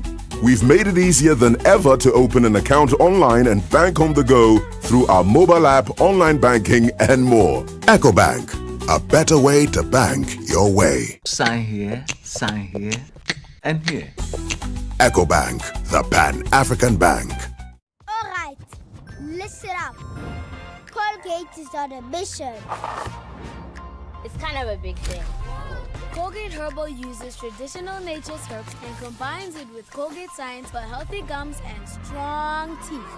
New Colgate Herbal with Salt combines traditional nature's herbs with a pinch of salt and Colgate science. A natural recipe for strong teeth and healthy teeth. Something big and truly extraordinary is happening this Ghana month. We are celebrating the brilliance, the beauty, and the unbreakable spirit of what we create as Ghanaians. Introducing Gold Board Jewelry Heritage Village, happening from 26th to 28th March 2026, 8 a.m. to 9 p.m. each day. Join us at Aquaba Park, right opposite the Hajj Village.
It's time to explore Ghana again. From 19th to 22nd March, join the Ghana Month Expedition. 3 regions, 4 days. Eastern, Ashanti, Central. We kick it off in Eastern region. Chocolate experiences, fresh farm fruits, Safari Valley lunch with zebras and exotic animals, Bonsu Eco Park for canopy walks and ziplining, and then party at the Rock City Hotel. Ashanti takes over. Bonre Kente Museum, Kumasi Museum, Komfornochi Source Site, Lake Bosumtri for hiking adventures and sleepover at Rich Condos. Central brings the history at Singmanso, Cape Coast Castle, plus lunch by the coast. Then a Crown Resort vacation, quad biking, horse riding, water adventures. All this for 6,500 Ghana Cedi single, 5,500 Ghana Cedi shared rooms, and 10,500 Ghana Cedis couple. You're interested, right? Call now 0531 100927 or 024 47120633. Ghana Month Expedition, 19th to 22nd March. Don't just watch Ghana, experience it. It's time to explore Ghana again. From 19th to 22nd March, join the Ghana Month Expedition. 3 regions, 4 days. Eastern, Ashanti, Central. We kick it off in Eastern region. Chocolate experiences, fresh farm fruits, Safari Valley lunch with zebras and exotic animals, Bonsu Eco Park for canopy walks and ziplining, and then party at the Rock City Hotel. Ashanti takes over. Bonre Kente Museum, Kumasi Museum, Komfornochi Source Site, Lake Bosumtri for hiking adventures and sleepover at Rich Condos. Central brings the history at Singmanso, Cape Coast. And it's time for sports here on New Day on TV3. Guess what? The Mutala Yakubu is here. Hi, Mutala. Hi, Beatrice. Yeah, how are you? By His grace, I'm good. Yourself? I'm great. I'm smiling, but I'm not too happy. Why are you not too happy? Senegal. I think that chaos on the African continent. They've not been treated fairly. Chaos on the African continent, and it's not nice. I mean, it's a bit confusing that after almost 3 months of a tournament, so we come back to at what point in the boardroom. Okay, so let me just start from the start. Yeah. I mean, yesterday we all know that Senegal took on Morocco in the Africa Cup of Nations final some 2 months ago. There was a bit of confusion on the pitch where Senegal threatened to walk off. They came back, continued the game. Morocco missed the penalty in the process. It went to extra time. Senegal won. Were handed the trophy. CAF released a statement banning or giving some suspension to some Senegalese. I mean, the coach, that is the Senegalese coach, and also some of their players. Now, we go to bed.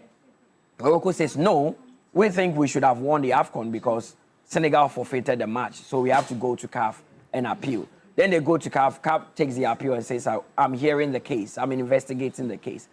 Last night, when the UEFA Champions League was ongoing, CAF released a shocking statement that has, I mean, everyone in Africa is talking about.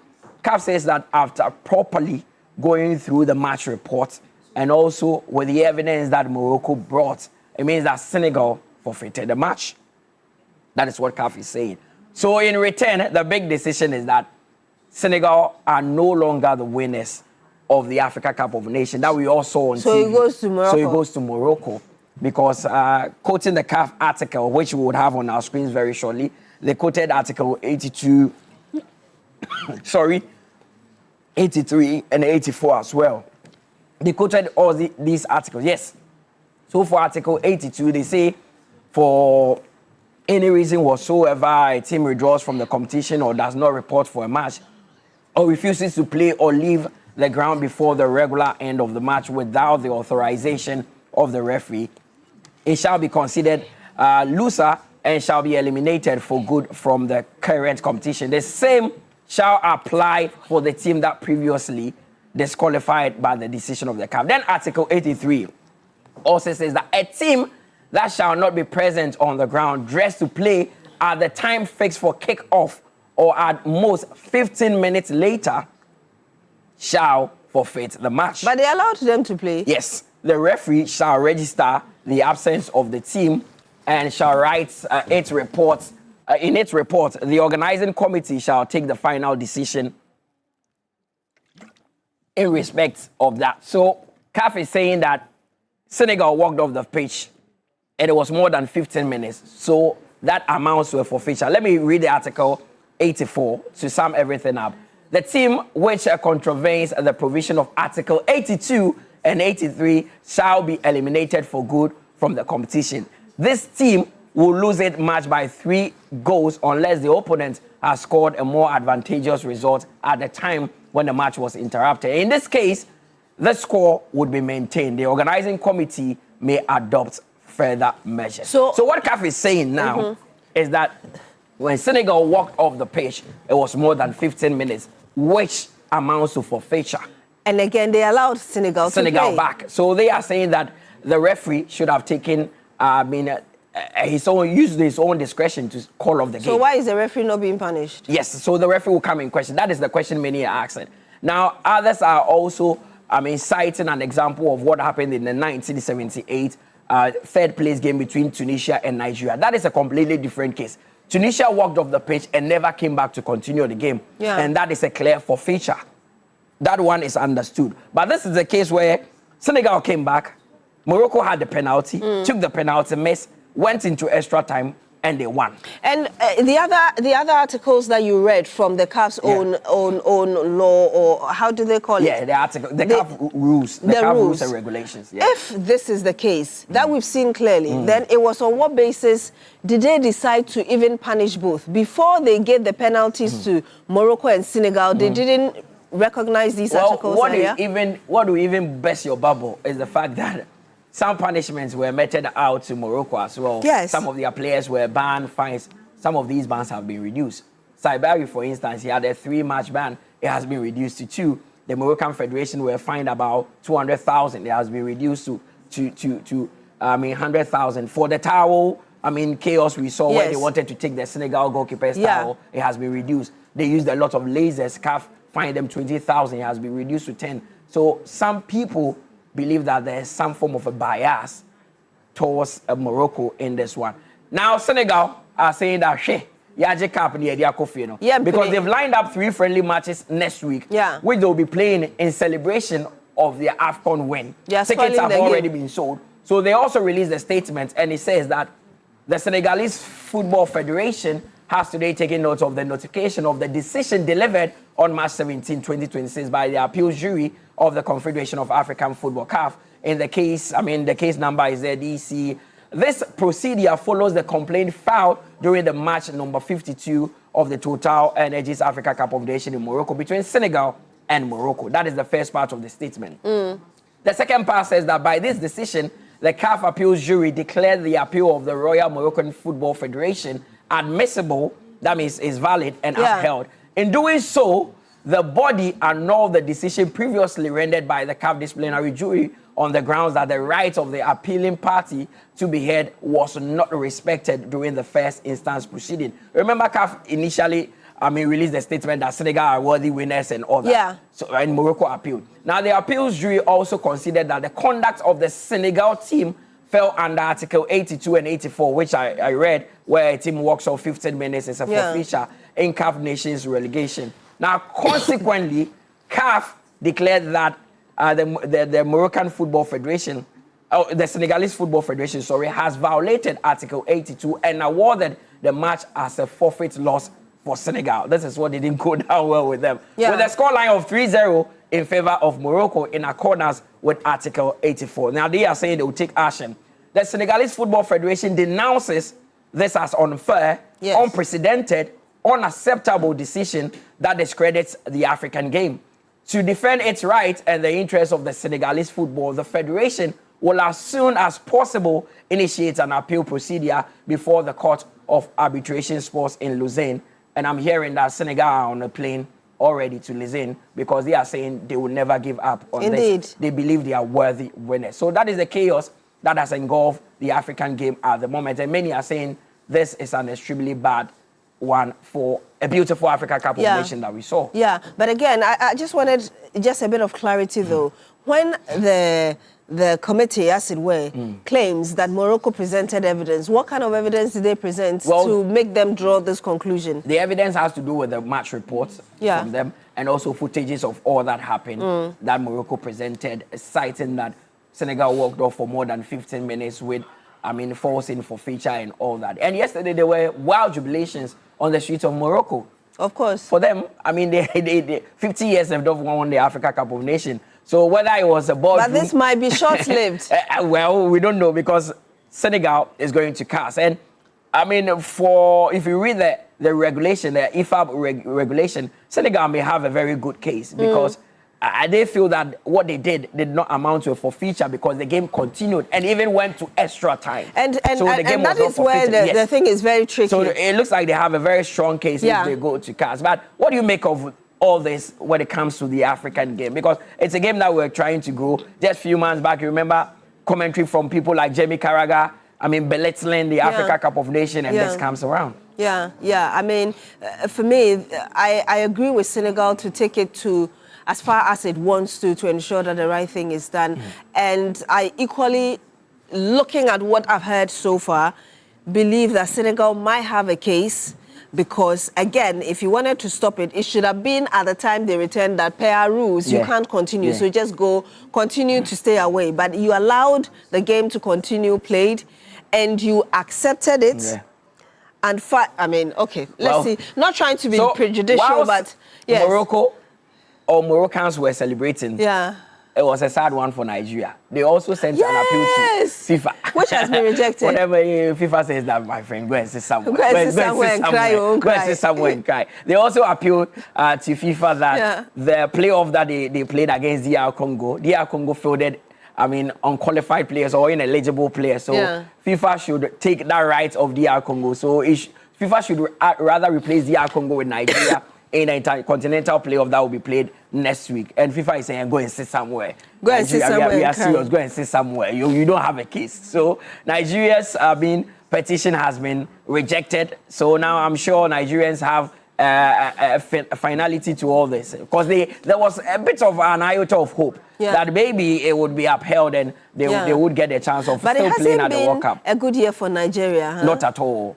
In terms of football. I don't know of the other sport areas and how they fared. It hasn't been good for them. The World Cup was the main focus. Now they feel then they went into the AFCON with the hopes that they would win it. It didn't go as planned. So, I mean, Morocco rejoicing and FIFA also rejecting Nigeria's appeal. And now UEFA finals? Champions League. Yesterday, the CAF story wanted to spoil the UEFA Champions League. They actually saved Chelsea fans a bit because the conversation shifted towards, I mean... This morning, Cookie said she wasn't in a good mood because of CAF's decision. But Chelsea fans haven't gone under the radar. People are still talking about them. Yesterday, Paris Saint-Germain came to the Stamford Bridge and put 3 past them. It tells you how bad Chelsea are. It tells you how Chelsea are struggling. So they won 8-2 on aggregate. Arsenal also doing business against Leverkusen, winning by 3-1. Real Madrid went to Manchester City and beat City by 2-1. So 5-1 on aggregate. Bad time for Pep Guardiola. The biggest result of the night happened in Portugal. Bodo Glimt in the first leg had beaten Sporting CP by 3-0. Now everyone was asking, how are they going to come back? They ended up winning 5-0. It means they won 5-3 on aggregate. That was some comeback by Sporting CP. How does that change the fixtures? Because yesterday when we were looking at it, we were around 9 points difference. Now with this 5-0, does it change the fixtures? It changes completely. That was the group stage and we are done with that. So this is the knockout phase. But there are games to play today as well. Barcelona will be engaging Newcastle. Bayern Munich will be taking on Atlanta, already winning 6-1 from the first game. So it looks like Bayern are already in the next stage. Liverpool will take on Galatasaray, with Gala coming in with a 1-goal advantage. And Tottenham Hotspur also coming up against Atletico Madrid. These are the games coming up today in the UEFA Champions League. But we are following proceedings with the Senegal story. So this morning at 10, when we come back to do the Sports Daily, we'll talk to a Ghanaian journalist who is based in Senegal and also a Moroccan journalist. That's great. But back to the UEFA Champions, it looks like this time around, Arsenal may get the cup. Yes. Thank you very much. Welcome. Demutala Yakubu for bringing us the latest in sports. Well, it's a beach vacation this Easter holiday. Create unforgettable memories at the beach with family and friends by booking our all-inclusive 3-nights package from the 3rd to the 6th of April 2026, starting from 5,100 Ghana cedis for a couple. Early bird discount, book and pay before 25th of March 2026. And you can get to save some 10% extra. Package offer gets free access to all in-house facilities. That's swimming pool, gym, cinema with popcorn, board games, snooker, etc. You also get to enjoy free airport pickup from Takoradi on Friday at 5 p.m. Always remember that terms and conditions will apply, but fun activities equally include live band, in-house carnival, splash playgrounds for kids, sip and paint, bicycle rides, boat ride to Maha Village, jet ski, banana boat, party bus ride, trip to Inzulezu, and many more. You can call for your reservation now to avoid any sort of disappointment. 030-3977-773 or on the mobile number 050-157-0684, or you can also call 054-0124-114. And that's all about Maha Village and what it is offering. Remember that Vitality Health Insurance is inviting all corporate institutions, associations and groups to be part of our medical plans. Cut down medical expenses and enjoy good and quality health care at a facility near you. For more information, visit us on www.vitalitymh.com or call us on 026-6573-200. And you're still here on Newday on TV3. When we come back, we'll bring you some more. Do stay with us.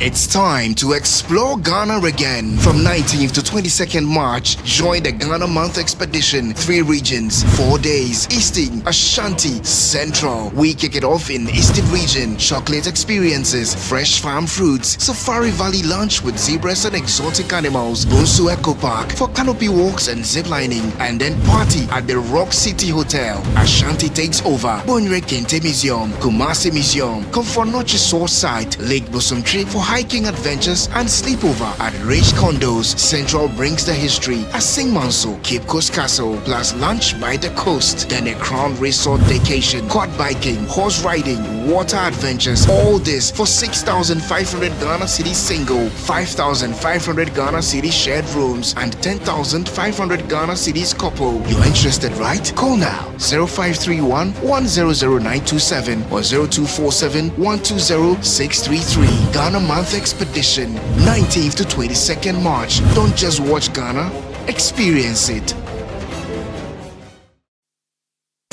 It's time to explore Ghana again. From 19th to 22nd March, join the Ghana Month Expedition. 3 regions, 4 days. Eastern, Ashanti, Central. We kick it off in Eastern region. Chocolate experiences, fresh farm fruits, Safari Valley lunch with zebras and exotic animals, Bonsu Eco Park for canopy walks and ziplining, and then party at the Rock City Hotel. Ashanti takes over. Bonre Kente Museum, Kumasi Museum, Komfornochi Source Site, Lake Bosumtri for hiking adventures and sleepover at Rich Condos. Central brings the history at Singmanso, Cape Coast Castle, plus lunch by the coast. Then a Crown Resort vacation, quad biking, horse riding, water adventures. All this for 6,500 Ghana Cedi single, 5,500 Ghana Cedi shared rooms, and 10,500 Ghana Cedis couple. You're interested, right? Call now 0531 100927 or 0247 120 633. Ghana Month Expedition, 19th to 22nd March. Don't just watch Ghana, experience it. It's Adisa Plus Parental Control helps you manage what your kids can watch. Open settings and select parental control. Enable the feature and create a 4-digit PIN. Choose the maximum content rating you're comfortable with. Any content above this rating will require the PIN. Restricted titles appear locked across the app. Trying to play restricted content prompts for the PIN. Correct entry unlocks access for that session. Multiple incorrect attempts can temporarily lock access. Parental control on Adisa Plus. Available now. Adisa Plus. Safe streaming your way. Adisa Plus Parental Control helps you manage what your kids can watch. Open settings and select parental control. Enable the feature and create a 4-digit PIN. Choose the maximum content rating you're comfortable with. Any content above this rating will require the PIN. Restricted titles appear locked across the app. Trying to play restricted content prompts for the PIN. Correct entry unlocks access for that session. Multiple incorrect attempts can temporarily lock access. Parental control on Adisa Plus. Available now. Adisa Plus. Safe streaming your way. Adisa Plus parental control helps you manage what your kids can watch. Open settings and select parental control. Enable the feature and create a 4-digit PIN. Choose the maximum content rating you're comfortable with. Any content above this rating will require the PIN. Restricted titles appear locked across the app. Trying to play restricted content prompts for the PIN. Correct entry unlocks access for that session. Multiple incorrect attempts can temporarily lock access. Parental control on Adisa Plus. Available now. Adisa Plus. Safe streaming your way.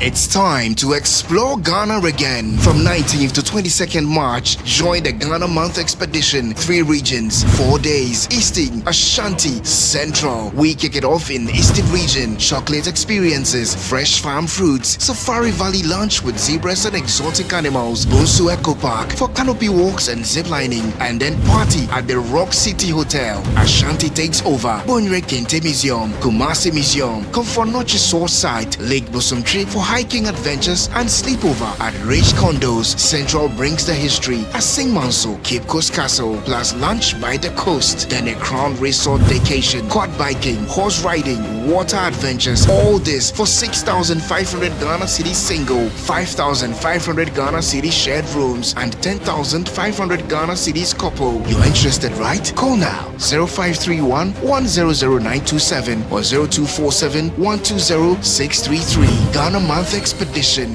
19th to 22nd March. Don't just watch Ghana, experience it.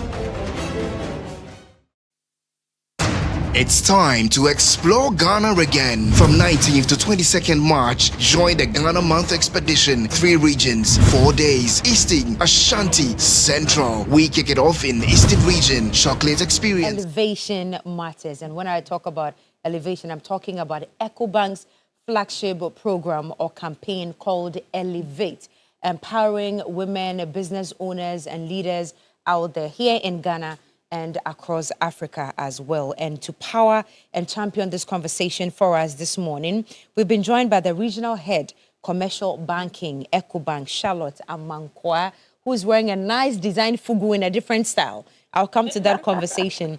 And this morning, she came with the head of the Elevate desk, Kelda Okanse. It's WCW, Woman Crash Wednesday, and you are our Women Crash for today, and it's a pleasure to have you in studio. The blue, I understand, it's because of EcoBank. Now, ufugu we unya he. Woman be or Elevate beneficiary. Are you kidding me? I mean, it's just this wonderful. Is a really beautiful styled fugu. They use the fugu fabric, and this is a different, beautiful one. It looks really good. I'll give you her details. Please, she's one of our clients and a good friend. Fantastic. This is a very good initiative. So you tell me she's a beneficiary of the Elevate campaign that you've been running. Oh, so it means that it's not new. It's something that EcoBank has been doing. Yes. Oh, then give us a little background, Charlotte. It's something that we've been doing. For us in EcoBank, when we say women, we look at it from our home and for the clients that we serve. So starting from within, for us as staff, Kelda and I also benefit in the bank. Interestingly, across our group today, we have about 48% of our staff who are women. The aim is for us to get to 50-50 by 2030. Now, this is across Africa. When you come to Ghana, about 56% of us, so we are in the majority. You have gone past government's own target of 40%. Wow. No, so really for us, and that is important because not just in the month of March, not just on IWD, our objective is to, like our strategy says, grow Africa, and we do that a lot through women. So within the bank, for us, it's supporting our colleagues, empowering, training, exposing us so that we really live the talk, Right. you know. Right. And for customers, you mentioned Elevate. This is an initiative that touches customers at all phases of their life. Okay. And I'll explain from when a female is dealing as her individual self or Right. starting some small business, even yet to register, till when they register and are at all those sizes, from an SME to a corporate. And for women who have done this for years, you know, they get to that level where they are established executives, have a lot of experience to share and mentor others. That is, I would say, the full range of our Elevate offering. So it's a proposition for women. And Kelda will share a lot more of the details. But today we are excited to be here to tell everyone about these benefits for us internally, but for our customers at all phases of their journey in life, as it were, and what we offer, whether financial or non-financial, in terms of capacity and so on. Yeah. Right. Kelda, so this Elevate, is it woven into banking products for these women, or it's a different program on its own? Okay, so the objective of the Elevate program is to provide financial and non-financial solutions to the women-owned, women-focused businesses, so that they can be elevated and achieve their full potential. So we leverage the products, the existing products of the bank, to serve the women, to build their capacity. Okay. And are we looking at a specific age bracket, or it's open to all women so long as they are non-customers and customers of the bank? Okay, so the criteria we use is based on shareholding. Okay. So if the institution is 50% or more owned by a woman, then you qualify to be part of the Elevate program. We also look at the management. If you have 20% or more of the management being women, then you also qualify to be part of the program. Okay. And then we look at the employee base. 30% or more of employees being women, you qualify to be part of the program. Then the last criteria is the products, what you produce. Okay. If it is for women, for example, the fugu that Charlotte is wearing, yes, then you are definitely part of the Elevate program. Okay. And any one of these criteria, if you meet it, you're part of the program. Okay, let me just ask, do you have a little challenge with that? I'm asking because most of the businesses owned by women in this country are sole proprietorships. You know, it's just one woman who's got a few workers here and there. Do they also qualify? Yes, please, they qualify. Okay. Actually, that's the main focus of the program, to build their capacity, to let them rise to the level where they can expand their operations. Okay. So just to add a little, so for a woman who is trading in their own name, you know, unregistered, we have propositions for them. And then as they register and grow bigger, these are life stories. We have so many customers which we've helped on this journey. So there's propositions for the different buckets targeted at their stage. So I'm very interested in it. So then let's break it down. I mean, most of the women watching will say, see proposition. As Siache is saying, what do they have to offer if I embark on this journey with the Elevate campaign? What do you do for these women? What do they tend to benefit at the end of the day? Okay, so what we do is to ensure access to finance, access to markets, and then networking and exposure. You make it sound easy. Won't you tell me that I was going to bring my birth certificate, my marriage certificate, how many children? Won't you ask me for all those things when I come? Okay, so it's because of these challenges that women-owned businesses face that the Elevate program has been created. Great. We want to make the requirements more flexible so that you can access financing more easily. Okay. And then, Charlotte, let me come to you. So the other propositions include what? What can I get, or what do I get if I embark on this journey with you? So first of all, to embark on the journey, we establish a relationship with you. You are right. For those that are not registered, today the regulator, Central Bank, has authorized us to have low KYC. So very basic, your assembly tickets, you know what they do in the market. We take the Ghana card details, etc., open an account for you. So it's that simple. Now, just like I mentioned, even for funding, we have the simple small size. I mean, for a trader, a woman trader like that, how much money really do they need? Just some capital. So for those ones, we are able to support them and solve one of the biggest problems that women entrepreneurs have. collateral. Yes. We won't ask you to go and bring. Minibi. No. We have something, the equivalent of $50,000. In today's rates, that's what, over 500,000 cedis. We give to women who qualify under Elevate without taking collateral from them. So there are many ways that we make the funding very simple. Okay. We also look at how much you need, you know, not to give more than you need, give you a burden or too little. Then for those that are structured, fully registered, maybe they have their company financials, etc. Those ones require funding sometimes for a longer period. So we have some for working capital short, we have some for expansion, for their projects, for contracts, all that, you know. Right. And we especially also support them, not only with funding. A lot of Elevate clients say that they want to meet others. That's the networking that Kelda mentioned. They get to learn from each other. So we'd have a lot of events to help them do that. But EcoBank is unique because we are the bank that has 33 countries. If you're an Elevate customer, through that initiative, we expose you to those other countries. There is a platform that we use called Single Market Trade Hub. So I sell Fugu jackets, so I make Fugu jackets. I can load that detail on there for free. And every other customer on our platform across the continent can see and make an order. We match the customers.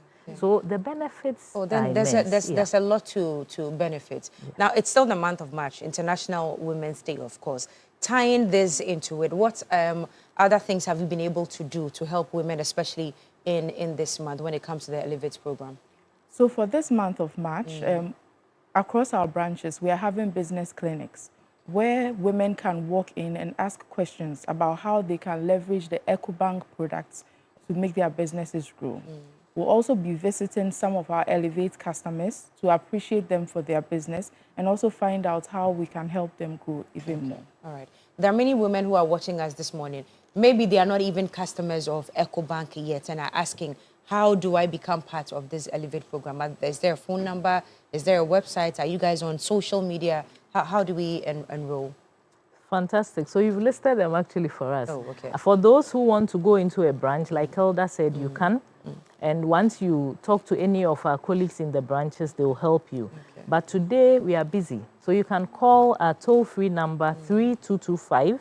You can visit our website, www.ecobank.com, and then you go to Commercial Banking Elevate. Right. You can also follow or post on our social media handles, Facebook, LinkedIn, Instagram. We are all there, and we will reach out. Once you say you want us to contact you, we'll reach out and support to onboard you. Yeah. Congratulations on all that you're doing and all that you are yet to achieve. Well, we are here to support you. I'm a woman, so every time you guys are ready, you can come. We can have conversations. We can even come to you. But I think we should have a physical convention of this Elevate thing. Let's have a networking conference. Let's have an exhibition. Let's bring our products like the Fugu you are wearing.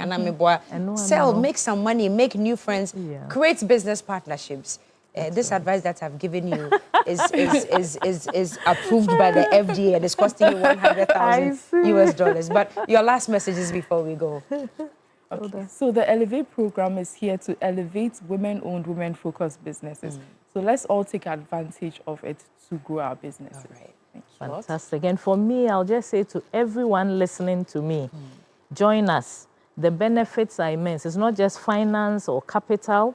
It's also connections, market access, capacity building. We work with you the journey. So come. Exciting times are here with EcoBank, and we want you to be part of it. Fantastic. Charlotte Amankwa, Regional Head, Commercial Banking, EcoBank, and Kelda Okanse, Head of the Elevate Desk. So you have what's the color of the desk? Is it blue as well? It's also blue. All right, I'll come and see you soon. Thank you, ladies, for coming. Enjoy a great day ahead. Now, this March, celebrate the spirit of Ghana at Achimota Retail Center with the exciting Celebrate Ghana activity lineup.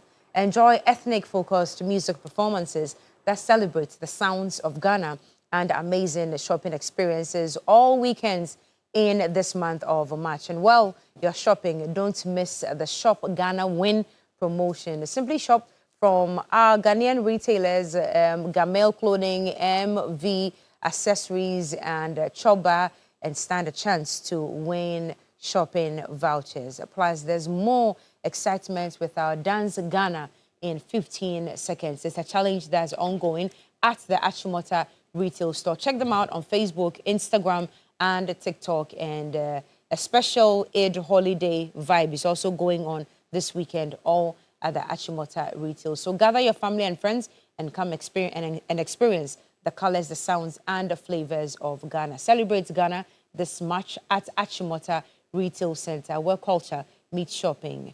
Please stay with us. We are taking a break. We will be right back.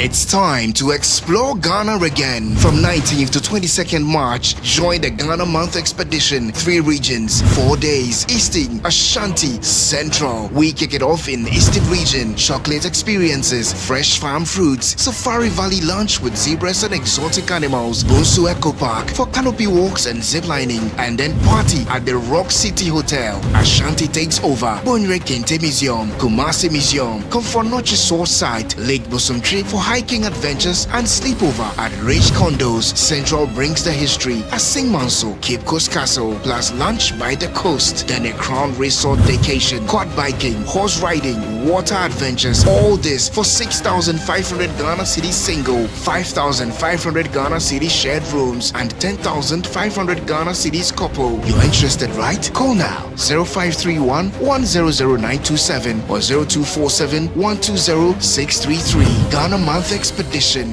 19th to 22nd March. Don't just watch Ghana, experience it.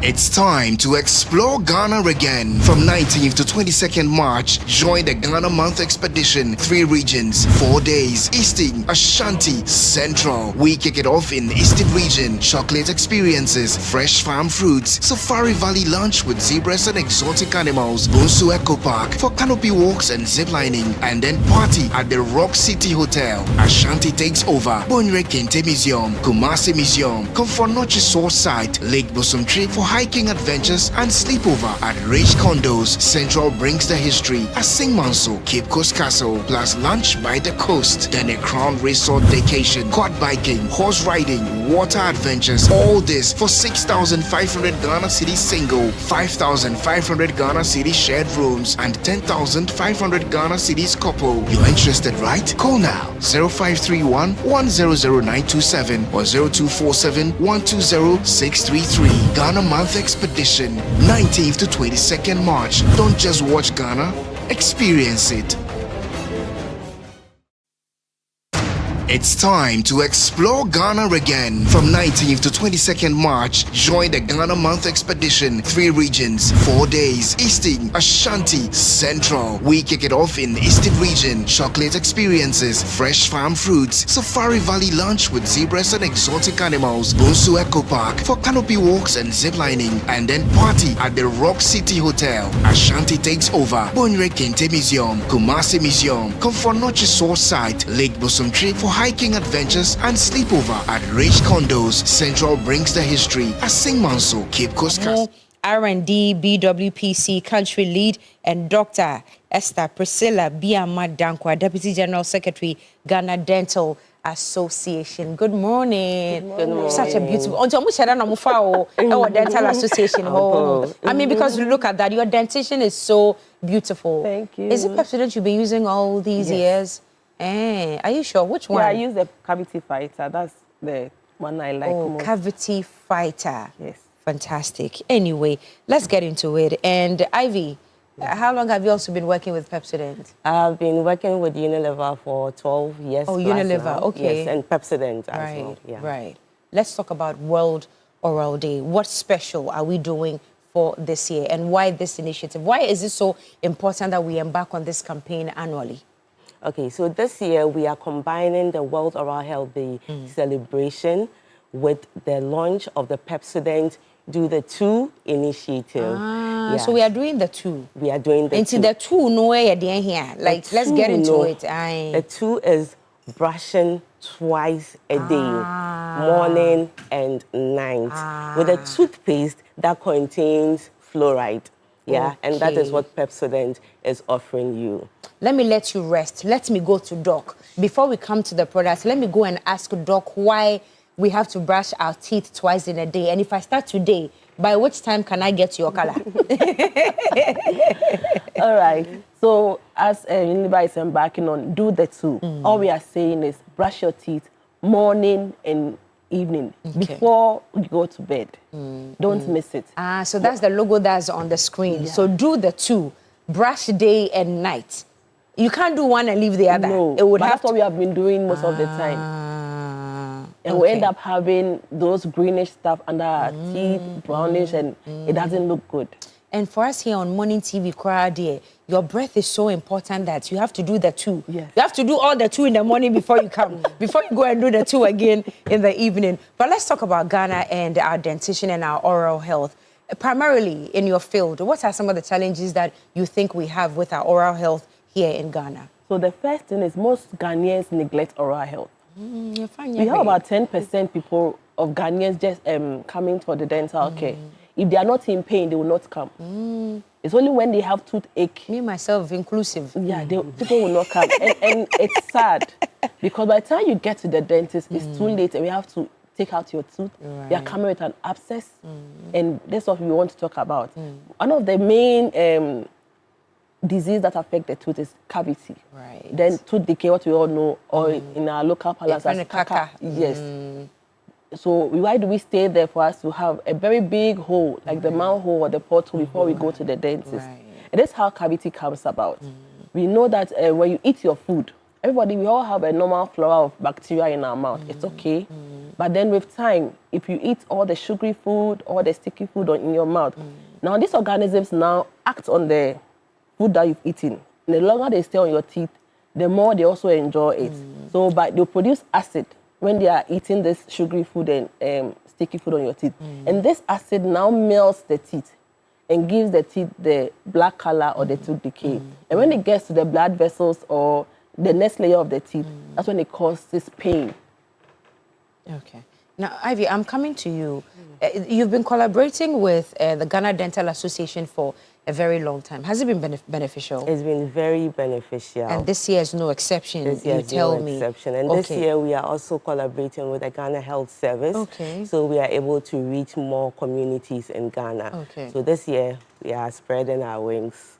Yeah. Okay. So Friday is the day. Yes. Friday is the main day, World Oral Day. What are we doing on Friday? Chaliba, you are disturbing us smaller. You know why? Friday is salad. We have to eat meat. Until the toothpaste should be in our pockets with the brush. Yeah, okay, no problem. Tell us what else we are doing from Friday. Yeah, so we still continue with the Do the Two campaign. And like I said, we are partnering with the Ghana Health Service to reach more communities. In addition to that, we continue to educate more Ghanaians and we continue to partner with other health organizations. And then we also continue with our Pepsodent activities. Over the years, Pepsodent has been doing a lot and investing a lot into oral health. So far, we've been doing activities like the schools program, and it's been over 25 years since we've been educating people about oral health care through the schools. So we go into the schools and teach them about why they need to brush their teeth twice daily. We also go into communities to educate them about how to maintain proper oral health hygiene. In addition to that, we also offer free dental screening, and it's been ongoing for some time now, so we'll continue that and reinforce it. This year, what we are doing with the Ghana Health Service is that we are partnering with them to train some healthcare workers to go into the communities because we want a wider reach. So once we train them, they will also go and then they will also educate consumers or the Ghanaian populace about why they need to brush their teeth more and twice daily to prevent all the issues that Doctor has spoken about. Ivy, I see different variants of your products on the table. I see a red packaging, a blue packaging, and green. What's the difference and what do they do? So the white packaging is the cavity fighter. Okay, which is the when you say the white packaging, the you red, mean this one? No, this one, the blue and white. The blue one? Yes. Okay, this one. Yes. Okay, I'll give it to you. Okay, so the blue and white is cavity fighter. Okay. And it is for fighting cavities. Okay. So it contains fluoride at the maximum permissible level to prevent tooth cavities and tooth decay. Okay. This one you are holding is for kids, and we have it in 2 variants. We have the orange and then the strawberry variant. So it's for kids. It's excellent. The fluoride inclusion there is good for kids. So we encourage kids to brush twice daily with that. And the green? The green one is the herbal. So it's for gum protection and then strong teeth as well. So we encourage you if you want gum protection. And then it also has ingredients like salt, etc. in it. So if you want to try it, I recommend it for you if you're having gum issues. Doc, salt? Go for it. Yes. Oh, you've infused salt in the toothpaste. How beneficial is that? To protect the gum. And it soothes the gum as well. Right. Yeah, but all of them contains fluoride. That is very, very beneficial to the teeth. To protect the teeth against tooth decay. But Doc, somebody will say that, oh, nasema sorry no pa minye ndidi nti no modem twem me didi we enyumre, I'll brush before I go and sleep. Is that wrong? Yeah, it's wrong. Oh. So you see, when we all go to bed, the salivary flow in our mouth becomes very low. Okay. So that's why when you wake up, you have those stickiness in your mouth, you have dryness in your mouth. The saliva in our mouth does a lot of work for us. It lubricates our mouth and it refreshes our mouth as well. So after sleeping and you wake up with low salivary flow, you end up having the stickiness, have bad breath because you are asleep, no action is going on in your mouth, no lubrication in your mouth. So when you wake up, everybody tells you, when I wake up, I have bad breath. It's okay. But you have to refresh in your mouth, brush your teeth. And not just using the toothpaste. You add your toothbrush to it and brush very well. But most importantly, Doc, how much of the toothpaste must one use? So for children, we advise that you give them a peanut size. Oh, size. So that even when they swallow it, it doesn't affect them. Too much fluoride for children, it's not good. Okay. But for adults, you can take the length of the brush. Yes. Okay. To brush your teeth. The length of the brush, and for kids, it's the size of a peanut. So just one nut size. It's okay for the children. All right. Thank you for the education that you brought us this morning. Ivy, anything else that we are doing to mark the special day? Yes. So in addition to the Do the Two campaign, we are also collecting, we've been doing that for some time, the empty tubes from children, and we are repurposing it into things that they can use in schools, like tables and then chairs. So this is something we are doing in addition to the Do the Two campaign. Okay. Thank you very much for coming. I saw you do this. It's to do the two. We have to. Yeah, do the so two. it's like this. Do the Yeah, two. Do the two. Okay. And lastly, we also want to advocate that you visit your dentist twice in a year. We don't do it all. Yeah, you don't want to sit down and say, I've not been to the hospital, so I'm well. No, you have your insurance. You can go to the doctor, the dentist, visit, and then this year the Ghana Dental Association is also advocating that about quackery, dental quackery. We have people out there posing as dentists, people in spa, in salons, also doing braces for people. So we want to advocate and tell everybody out there, make sure you go to a hospital with a trained dentist or a dental surgeon to have your dental checkup done for you. And also you brush your teeth twice daily. Do the two as well. And then floss.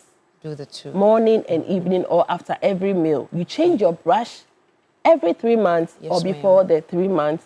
And then finally, you don't use a hard Bristol brush. Those of you who have been using brushes hard than it is a mop stick. I don't know, it is a mop stick. You need to change it, please. You don't do that. Every 3 months, please. And don't be buying the very hard brush. Yes, because I'm suffering from abrasions over here. Because I didn't know from infancy, those were the ones and I you used. think you are brushing your teeth well by using that, you are rather destroying the teeth. And when you take in very cold water, you have that electric shock. So we don't have to use very hard. Thank you for the education this morning. Ivy, LC, Amamo is with R&D, BWPC, country lead, and then Dr. Esther Priscilla Biamadankwa, also with the Ghana Dental Association. She's the Deputy General Secretary. Thank you for coming. Do the two. Do the two. Do the two with Pepsodent. Yes, do the two with Pepsodent. Thank you for coming. And please, if you have not registered for the expedition yet, please, we are advocating that you do so this morning. Thank you for sticking and staying with us. It's been TV3 Newday. God willing, tomorrow at 6 a.m. we will be back. I am Cookie T. Enjoy the rest of our programming.